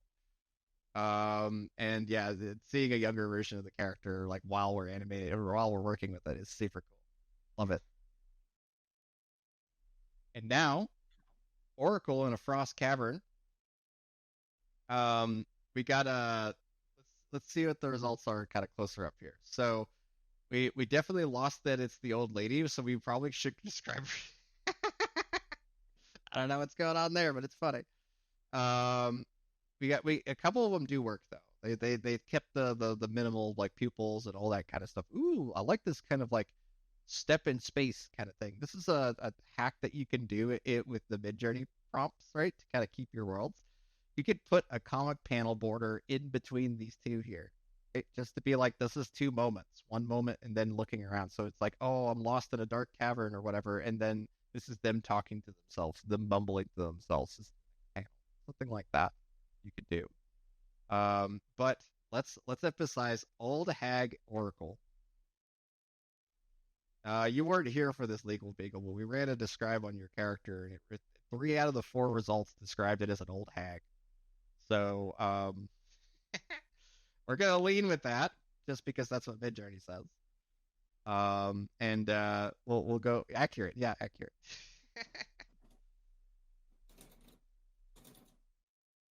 So by adding the words old hag to it, we got maybe a little more feminine out of it. Yeah, I could say that's a little more feminine. A little bit. Yeah, maybe. Yeah. Okay. But it is interesting to see that, like, in terms of the words that you end up adding in there, it ends up dictating a lot of the I would say like the moderator, like the modifications for the character reference here. So we have Oracle, right? So it added like a bit of a ball or an orb on the top of her stick there. Like these are all deductions. I don't know this for sure. It's just you see these results, you see patterns, and you want to lean or move away from the patterns, right? So if there is some aspect of this that we didn't like, we could even be like, let's make sure that there's a no hyphen no, so that's a negative prompt on man, and we can see if it tries to move it even less away from masculine sort of imagery. What is this? Old hag on a spaceship eating strawberries. Nice. Yeah, I was interested if it would automatically mix like Yoda into this. And it kind of did. Kind of, yeah. But it definitely is doing it though. Like that is definitely old hag with strawberries. Yeah. That's awesome. So if we said no man as a negative prompt, it didn't really do much. I mean, yeah, that's a little old lady. It doesn't really change much from our intent here, and I think that had a lot to do with the fact that we're kind of entering a fantasy realm right now in terms of the kind of imagery that this is showing. If I were to prompt it with something masculine, like for example, old hag oracle in a let's just say I would say a modern barber shop. Like I'm trying to think of other things that are like stereotypically masculine. And Yoda has shown up in so many of my fantasy character builds. Too much Yoda and cats. Oh yeah, no, these are all gravity wells. These are massive gravity wells of potentiality inside of Midjourney. That's exactly what I meant. Like if you combine like an old person with spaceship, you often get influences of Yoda. Like, I've heard in the office hours that V7 will be better with this. That it will be more diverse. Yeah, I'm very curious to see what what happens with V7 and all that stuff. I obviously don't know anything about it, but it is something that I'm curious how the relationships of certain phrases like you were saying with Yoda showing up in spaceship prompts and stuff like that. You can usually get away with that by putting a negative prompt for whatever pattern you see. When we were doing our 1920s expressionism stream months ago, we kept getting a pattern of zebra stripes. And I eventually found out it was because of like zoot suits, stuff like that, right? They just, if you think of like that time period, you think of like the little stripy lines through it, stuff like that. And that's kind of what it was seeing and applying that to everything. So by putting a no prompt to zebra, it instantly made it so much more interesting and less repetitive. Yeah, and by the way, for all the newbies in here, because we quickly touched on on gravity wells, what we mean by that is that Midjourney in its training and in its brain basically has these very popular and very liked like stereotypes of things. And when you create with Midjourney and you keep everything pretty general, you in your prompts, you basically fall into these gravity wells. So you're basically moving your point of reference or all the things that Midjourney pulls out of its mind to reference for your image creation. You tend to get a lot of the same stereotypes. So by using negative prompts and image prompts and all of the other tools that are available, you're trying to move away from these stereotypes to something that is truly yours. Exactly. And you said it really well. Yeah, it is important to kind of look at it as as the median of like mediocrity itself. So like if you are happy with the initial result prompts, there's a very good chance that it's going to probably make other people happy too, in the sense that it's like the median of everyone's expectations. But if you have a vision, it's probably the opposite. if you have an idea of who your character is, if you have intent behind what you're doing, you're gonna find yourself re-rolling and digging deeper into Midjourney, trying to remove the stuff you don't want. And you'll find yourself in really interesting, weird spaces, like with Sage and her 3 cats. I was not expecting to get the 3 cats to be repeatable, but I have a prompt that I can reroll at any time that just shifts her around her living room, and her 3 cats are just doing things, and there will always be a white cat, a gray cat, and a black cat, and it just has to do with that specific seed, that specific prompt that I ended up with. Is just super reliable, and it includes a bunch of negative prompts and things in it too. So, that's not a weird space. Cats are basically necessities of life. Oh yeah, of course. When MJ gets re-rolling in super great places, it's such an amazing and creative, fun vibe. Oh yeah, absolutely. I really do, especially by style referencing altogether. We end up in a place where we're able to collaborate in a very functional, utilitarian way. I think this is probably a good time for me to talk about Phantasma a little bit. So, yeah. This should be pretty exciting for you guys. If you haven't tuned in before, this is going to be like kind of our project that we do outside of the streams here. It is called Phantasma, and it is a city that we are all building together. It's a fantasy world. And I'm just going to show you guys that really quick. So inside of my Discord, which if you don't mind linking again, Kinky, I really appreciate that. But inside of my Discord here, going to see that there is a couple channels at the very top that are called the Story Nexus and the Chaos Portal. The Chaos Portal is where you can come in and submit your original characters. And the thing is like there was a little bit of confusion about the black box earlier. Thank you so much for that. You can click the link there to join. But basically, the character portal is how you get other people to mess with your prompts. The black box is just something I did for the first 6 months of the stream while we were getting everything ready for this. So like this is the real deal here. Because the most successful, the most like used, repeated like characters that show up in the Chaos Portal here. This is basically where you allow people to play with your character as like a character selection screen. Okay, so you give everything you need. Like here's Vix, for example, and it gives a basic explanation, but also like here's the primary pose for Vic. You could just copy that and run that as a CREF. And just to show you guys an example, here is Vic, my OC from the fantasy world, as the Michael Jackson popcorn meme. So if we click on that, everything is linked inside of our AI channels here, so it's very easy to see where and how we made things. But you could see I linked it directly to this GIF, right?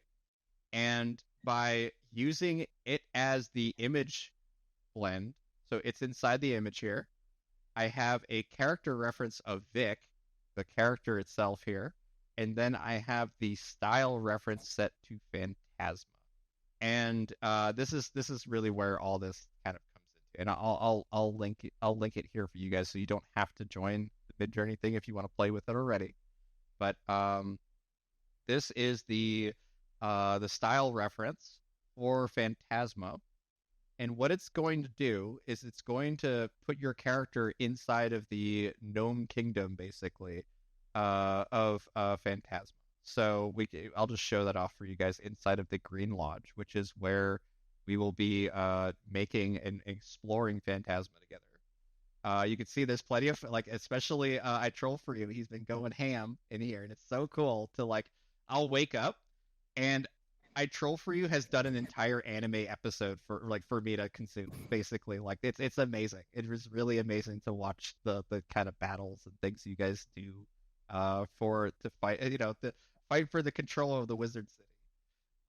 So like what we're gonna do is we're gonna do /imagine, and then I'm going to write like let's just do I'll do Vic. I'll just do Vic because it's what I'm familiar with. So yeah. Vic is my do him drinking here. tea in a tavern. Okay, yeah, drinking tea in a tavern. Okay. And I have him saved already in my my mid journey as Vic, but you guys can just copy the links from the Chaos Portal. But let's go ahead and do a CREF of him and then an SREF of Phantasma. Okay, so that image that I shared earlier with you guys. And then let's just set this to AR32, just so we get something a little wider. Yes, Troll is very good. Very, very, very, very into the style reference for Phantasma, and I'm really glad he is because he's exploring the limits of it for me, in ways that I would not have ever done it. So that's awesome. But the main thing to kind of pull off of this is the fact that Phantasma is going to produce not just a fantasy world. It is going to produce a fantasy world that the artist for the series can use. Not only is Vic accurate to his character, which is kind of like a bit of a mopey, wizard-like character. CREF will also replace all the characters to look like your character in there. So you'll have to in-paint some background characters to make it diverse and interesting. But for drinking in a tavern here, this third result is pretty decent. But the main thing to pull off of this is the fact that it creates the world. It creates a muted color palette for your character to live in that the artist can then take and then turn into a completed comic book story. So like we have this drinking at the tavern thing. You guys can now span off and include your characters in here. So let's find another one. We'll go to the Chaos Portal. Yeah, which one do you want to? Which one should we grab next? Oh, I love Blobby. Blobby is just such an amazing thing. Yes, Blobby is a pink slime, by the way, with a knife. Yes, and he is based off of the party blob that is the emoji here. So we had a couple ideas for party blob, particularly being in the series. So Blobby comic coming soon. Awesome. But what we can do is we can click on Blobby here, and we can select all the images that was produced. iTroll4U actually took my initial design for Blobby here and really expanded him to have a knife and turned him into like The Shining, basically. Here's Blobby. Exactly. I love this image. Here's Blobby.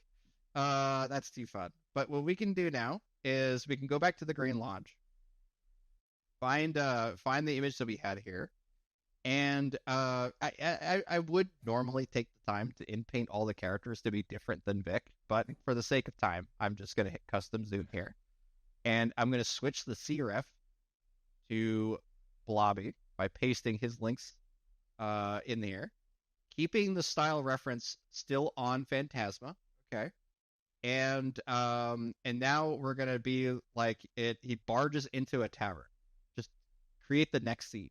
Multiple comic panels depicting a pink slime barging into a tavern with a large knife. Okay. And I'm switching the aspect ratio to 1:2, just going one step up, and then the zoom setting it to 1.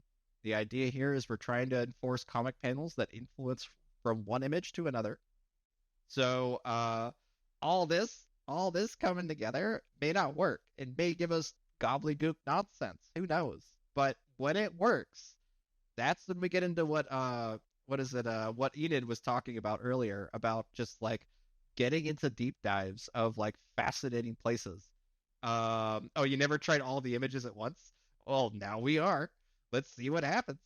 But the fact that we're all able to stay inside of the same world together is really, really cool. It means that we're able to basically see where they all come in, and how they interact with each other, particularly. Because the next expansion we can do, with Blobby with the knife and all that, we can actually see how these two characters interact with each other, and if we don't like it, we can give direction how they should interact with each other. So you see that we have this kind of over the shoulder knife threat, we have like a couple different ways we could approach just off of these initial results here. I'm going to go with the third one here. Okay. It looks more like he's kind of holding a shotgun, which is kind of funny. But we'll come into here, and then we'll do select around here because we said he has a knife, so we'll try to emphasize that there's a knife here. Kind of bring in here like that, and then we'll also over select this one here so that we can hopefully tell it that we want to do an over the shoulder kind of thing. I'm curious if it's able to understand what we want to do here, just based on the areas that we're selecting, not writing anything else. We'll see what it does. And for the back of the head, what was already included inside of the Chaos Portal entry was actually the back view of Blobby as well. So we could include these links as their own CREF if we just want to get an over-the-shoulder shot of Blobby, for example. All right, cool. So now we have all this here. We can see what the results are of that. But all right, let me grab that over the shoulder because I feel like we're going to need that.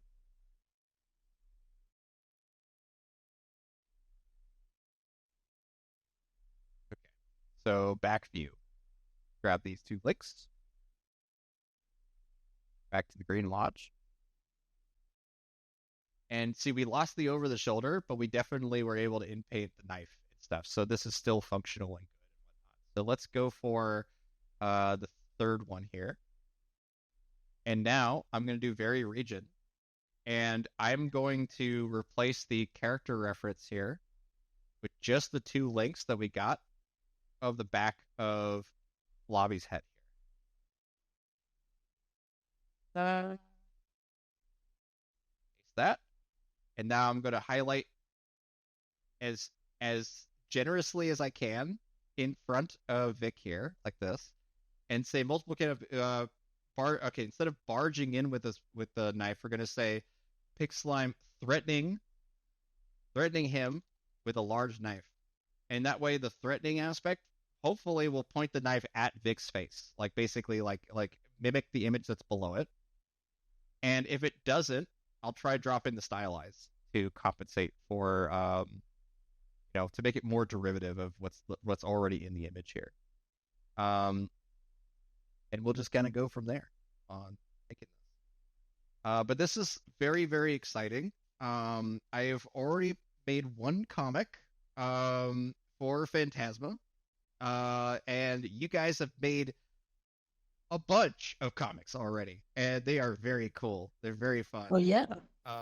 Yeah, and we can and look, and Legal Beagle had thrown the Oracle into Phantasma, but as a as a the style reference is set for Phantasma, that is true. But because the character weight or the character weight's at max, it's still bringing the realism in. So you can see it saved, like the world is there. It is still Phantasma in terms of the muted color palettes and all that stuff. And we get, most of all, like, understand that the main effect that I am taking advantage of is that Phantasma creates amazing over-the-shoulder shots, particularly. You can get characters to have a sense of scale, which is incredibly important for the story, because we have a little gnome character, and we have Vic, who is much taller by default. It's essentially, we need a constant sense of scale.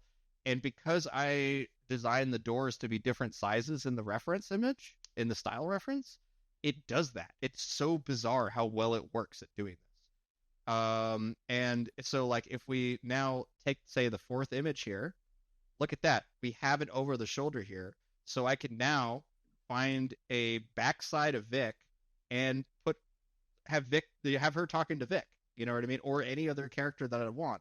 So let's do that really quick. Come over to our Chaos Portal. Again, please submit your characters to this if you want to see other people, like, basically casting your characters inside of prompts, because this is how we're going to do it as a group. Oh yes, and if you want to see one of the most amazing comics from actually in the last 24 hours, Fungimancer posted in media share on this server, And I would love to see everybody who has access to it to just overflow his posting with reactions. Because his little comic about his character that we did a few weeks ago here in the stream, in this class, basically, I woke up to it and I thought it's amazing. It made my day. It's super great. It's so great. I love that we're making these stories together with the characters. Yeah, look at that. I want everyone to react to that if you can, because that is just too much fun. The old fungus. It's just so fun to see you guys, spinning off with this stuff and making it your own. The comic that I have, on and off, on and off, on and off. The comic that I have, is featuring Sloth Mage from Fungimancer and Celeste. Celeste and Fungimancer are chatting with each other in the next comic. And that will be, I'll probably release that one as a bonus comic with the first official Phantasma comic, right? So like when we start the story and we start to see the characters and how they live in the world that they are in. I'm going to basically have like a view from like, basically the outsiders, the people who do not live in the city, right? The people who are maybe of celestial origin, godlike characters. I want to have them observing the world and kind of commenting on it, almost like it's television to them, right? Like as if they're watching something. And I'm really excited to show 2 Midjourney users just acting as kind of observers to the shenanigans that we do. So it'll be really fun to make that real soon. The comic was so good. It is super good. I love that we're actually doing this now. We're actually making stories together, and if beforehand we were just kind of making it work, like because we were using the black box and just kind of like shoveling things back and forward when it came to different ideas and different images. But now that we can all style reference within the same space, oh man, it's night and day difference. So let's take a look at Green Lodge here. Oh look, hey, it's Kinky. Nice.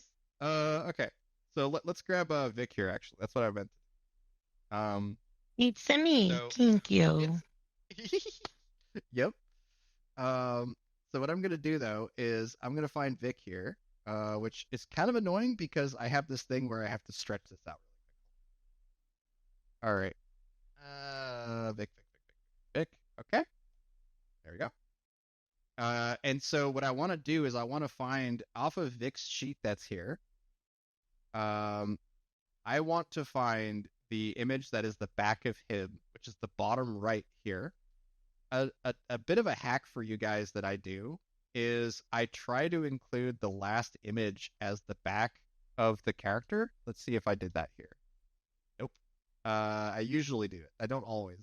It's a good habit to have though, because if you know where it is inside of your like full character prompt here, you don't really need to like separate it out or constantly relink. You could just delete all the links except for the last one. You know that it's just the back of the head. Kind of thing, right? So we have this one here, that's the back of his head. So I am now going to go back to the Green Lodge here. And because we have this amazing sort of over-the-shoulder shot potential here, we can just hit custom zoom and then replace the CREF with the back of Vic's head. Okay? And hit submit. I'm just going to work off of the default prompts here. Oh my god, Kinky is so damn cute in Phantasma. Oh my god. Oh yeah.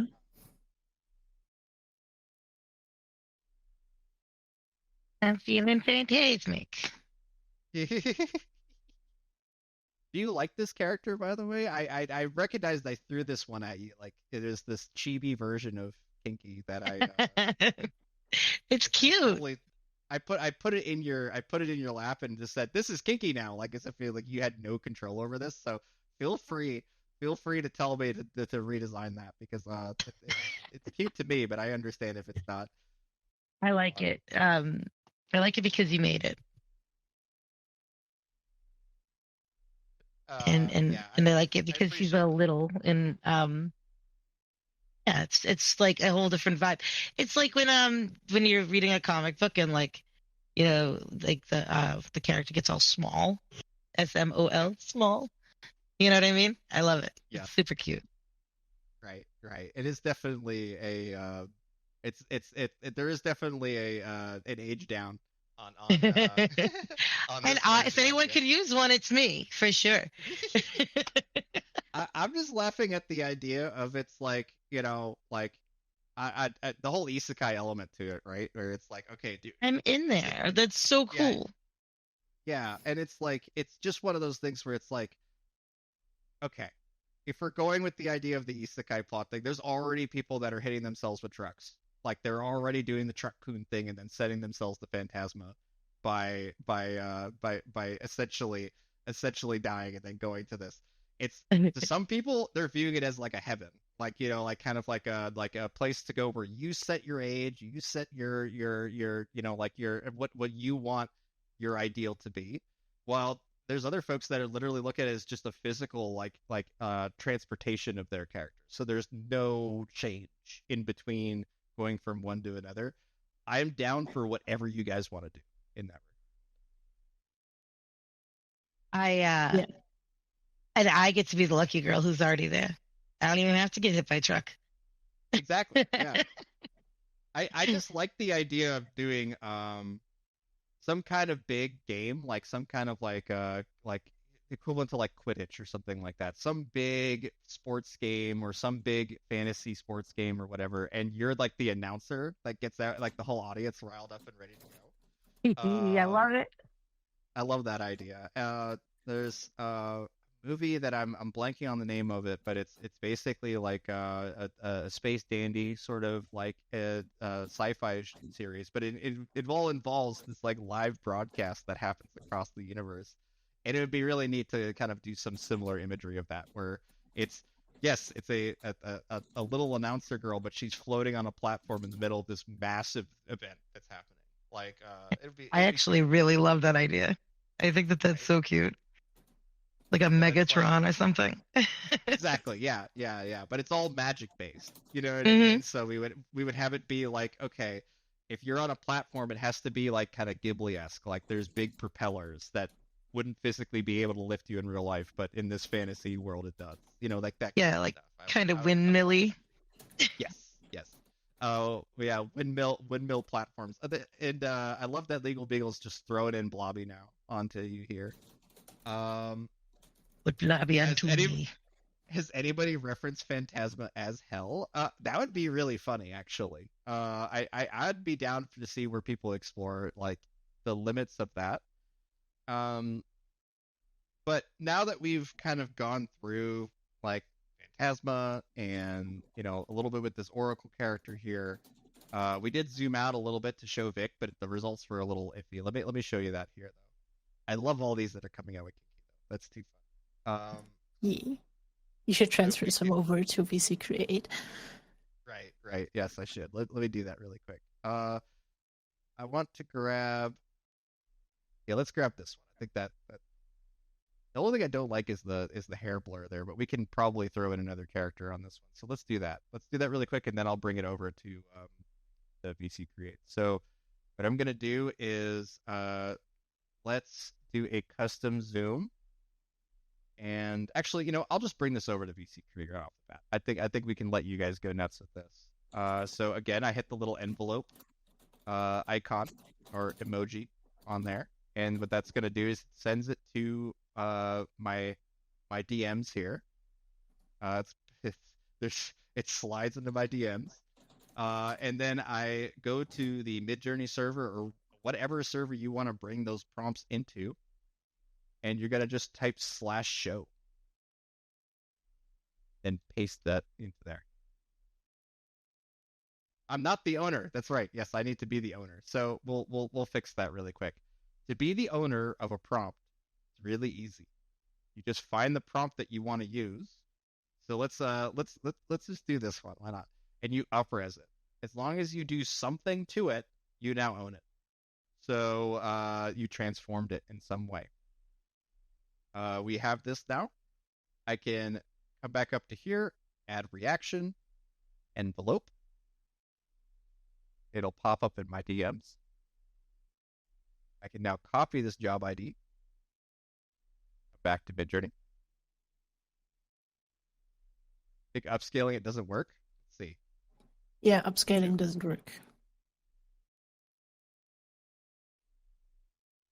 Best thing to do is do a custom zoom with a zoom of 1. Got it. I was mistaken there. Okay. All right. Let's fix that then. Custom zoom. Transform it by hitting the zoom to 1 and don't change anything. That essentially just wait. Oh. That It doesn't work anymore. We're both horrified. Yeah, we both got it wrong. Let's go ahead and just do this as the expansion that I was talking about earlier. Then at least we do a transformative element to it, and then I'll bring it into VC Create. So I'm going to do a custom zoom, and then I'm going to replace this with the back of Vic's head here.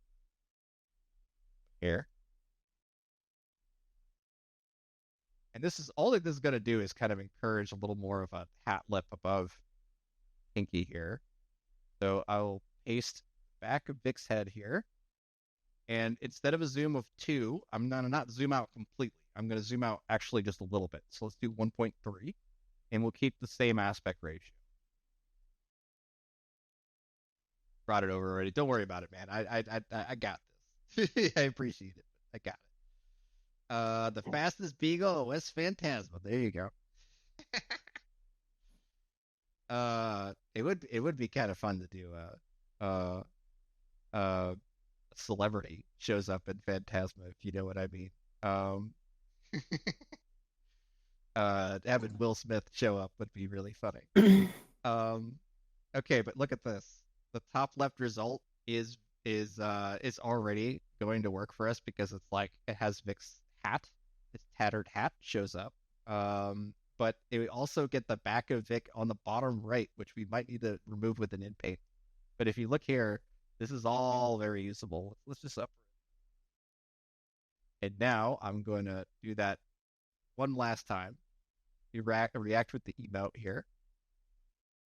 Go ahead and grab our job ID. And then finally, inside of Midjourney VC Create here, last show, and then submit.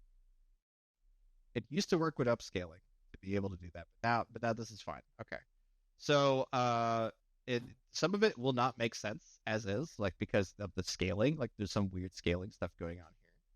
So what I'm going to do is I'm just going to immediately try to in-paint out Vic that showed up from the zoom.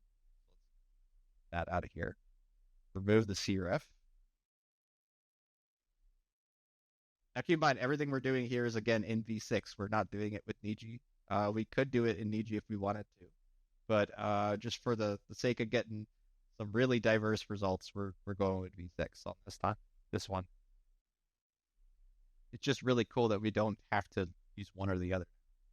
We just kind of go for it and see.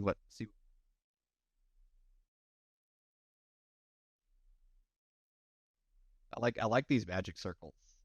These sort of like no outline, very in the moment of magic kind of stuff. It's super neat. Okay, cool. So here's our in paint. Let's go with the third one here. And what we're going to do is we're going to hit custom zoom, and we're just going to see what these characters do with each other here.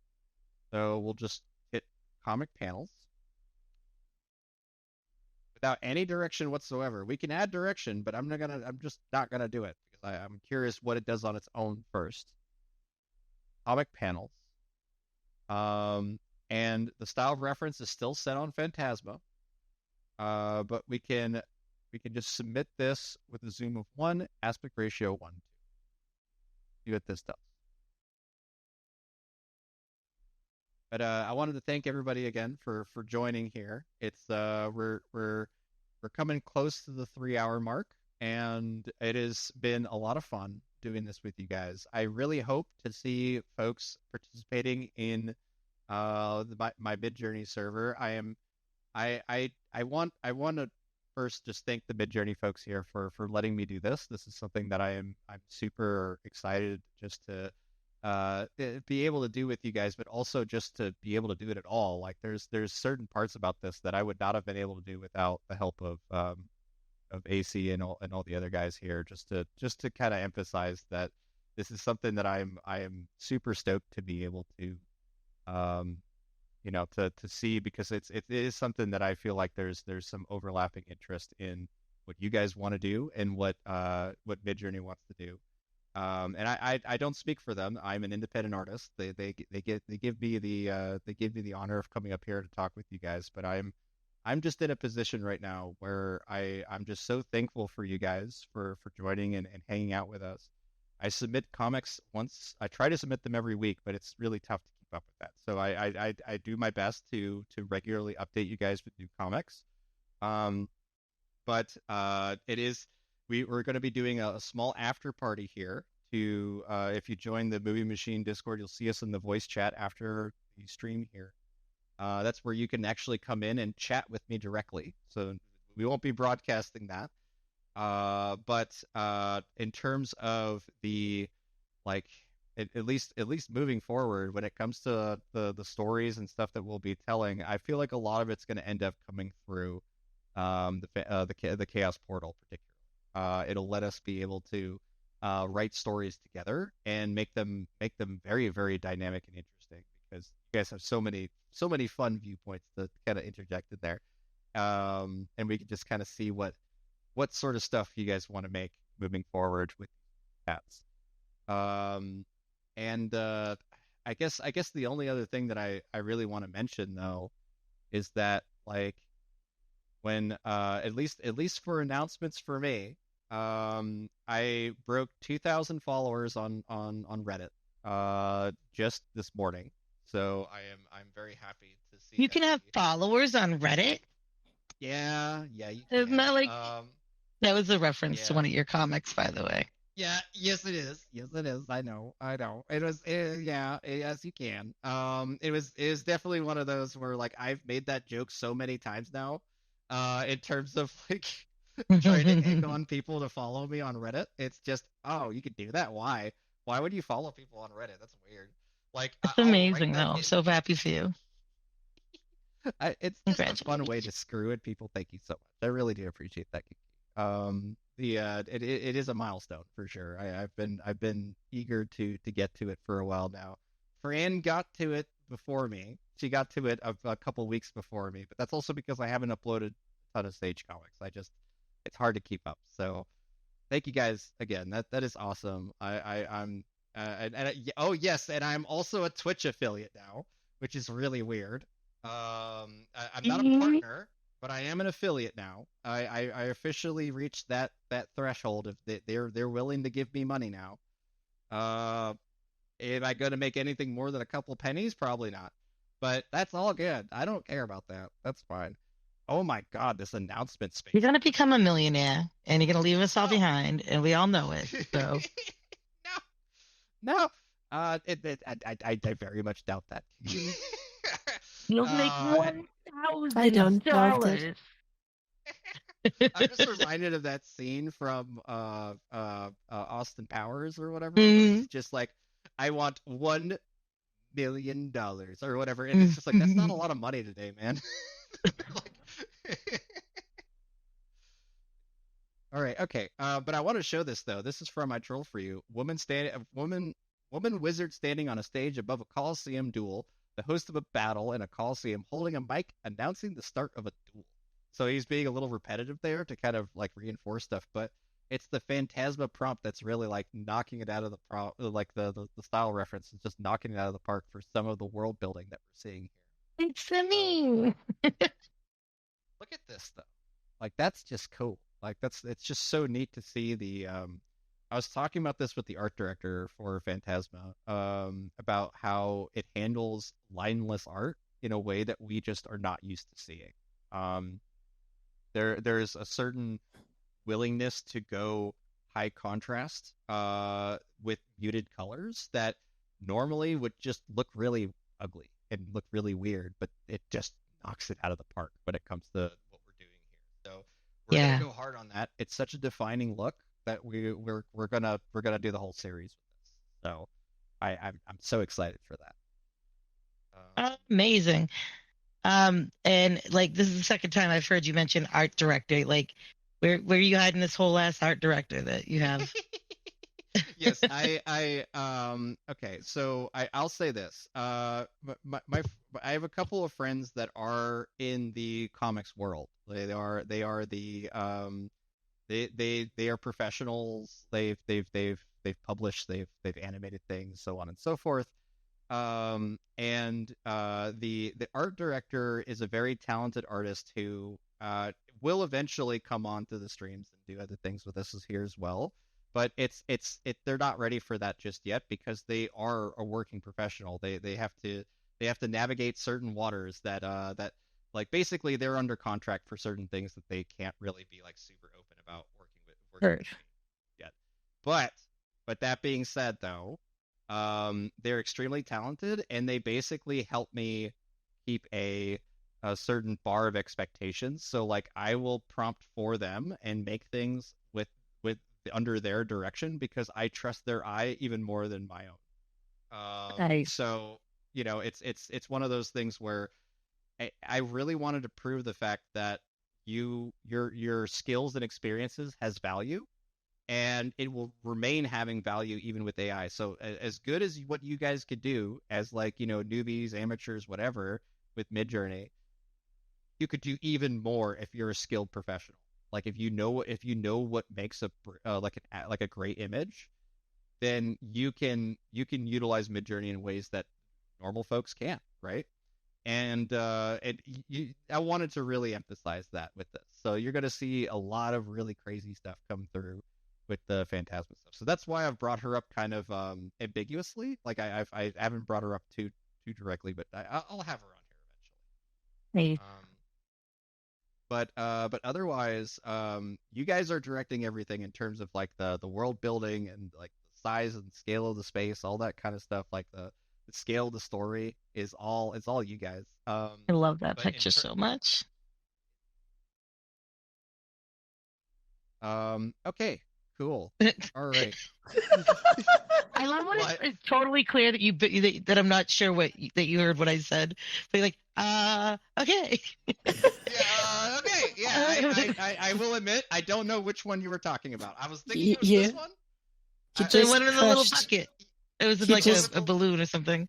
That one. You just crushed his train of thought into a wall. Well, that's what I was born to do. So that's why I get to be on the stage. I'm a shit disturber, and that's what I do. Well, how about this? You do the prompt battle announcement here, and I think I'm gonna call it after that with an invite to the after party stream, and then that's gonna be sweet. I will do that. I I also have something good to close off the stream today. Sweet, awesome. All right, Kiki, you go first. Yeah. So I am throwing some links in the chat right now. Tomorrow morning we're going to be doing those didn't go exactly as I planned. Tomorrow morning we're doing an event for beginners on Midjourney. So if you're in your first couple prompts and you need to know how to get around the place, there is a link. It should be the first link, I think, in that little gang of links that I put up to get you there. Also, after that, and for the next 2 days, for 16 hours, we do prompt battles. Prompt battles is a game where we play against each other, but with each other as well, in a very loving, supportive way, to create. All of us make the same image for 10 minutes. And when we get done, we put them all on a thing called a poll unit. We vote on the one we like best. And the one who makes the one we like best gets a free fast hour and gets to tell us what to do for the next 10 minutes. As I said, we play both days of the weekend. It goes for 8 hours a day, 16 hours a weekend. So if you want to get there, it's not hard. You don't have to stay all day. It's totally in and out, whatever you like to do. And the last link that I posted, which looks like I posted it twice and it overdid my links, was the one for Victor's server, where he will be having the party after the party. And maybe I'll pop in for a little while. I don't know. We'd love love to have you, of course. And Rhapsody, do you have an announcement you want to make? Not an announcement, just a nice thing to read about Phantasma. Okay, yeah, do it. Some people say the choices you make are drawing the path your life takes, that you need to make specific choices to get where you want to be. Others say you're bound to destiny, and that you only walk on a path given to you. But there is one world amongst the multiverse that is different. One place that is connected to each individual just through their wishes and creative minds. For some, it's heaven. For others, purgatory, or even hell. Welcome to Phantasma. Woo! That was great. That was awesome. Yeah. Awesome read there, Rhapsody. Awesome. So get your ass over there to the show after the show where we'll continue this and talk about everything. Awesome. Well, thank you so much for that, and thank you guys so much for joining the stream today. And we're gonna do a wiggle. We're gonna say bye by doing a wiggle for you guys, and you guys have a great night. Wiggle, wiggle, wiggle. Wiggle, wiggle, wiggle. You guys have a good night. Bye, guys.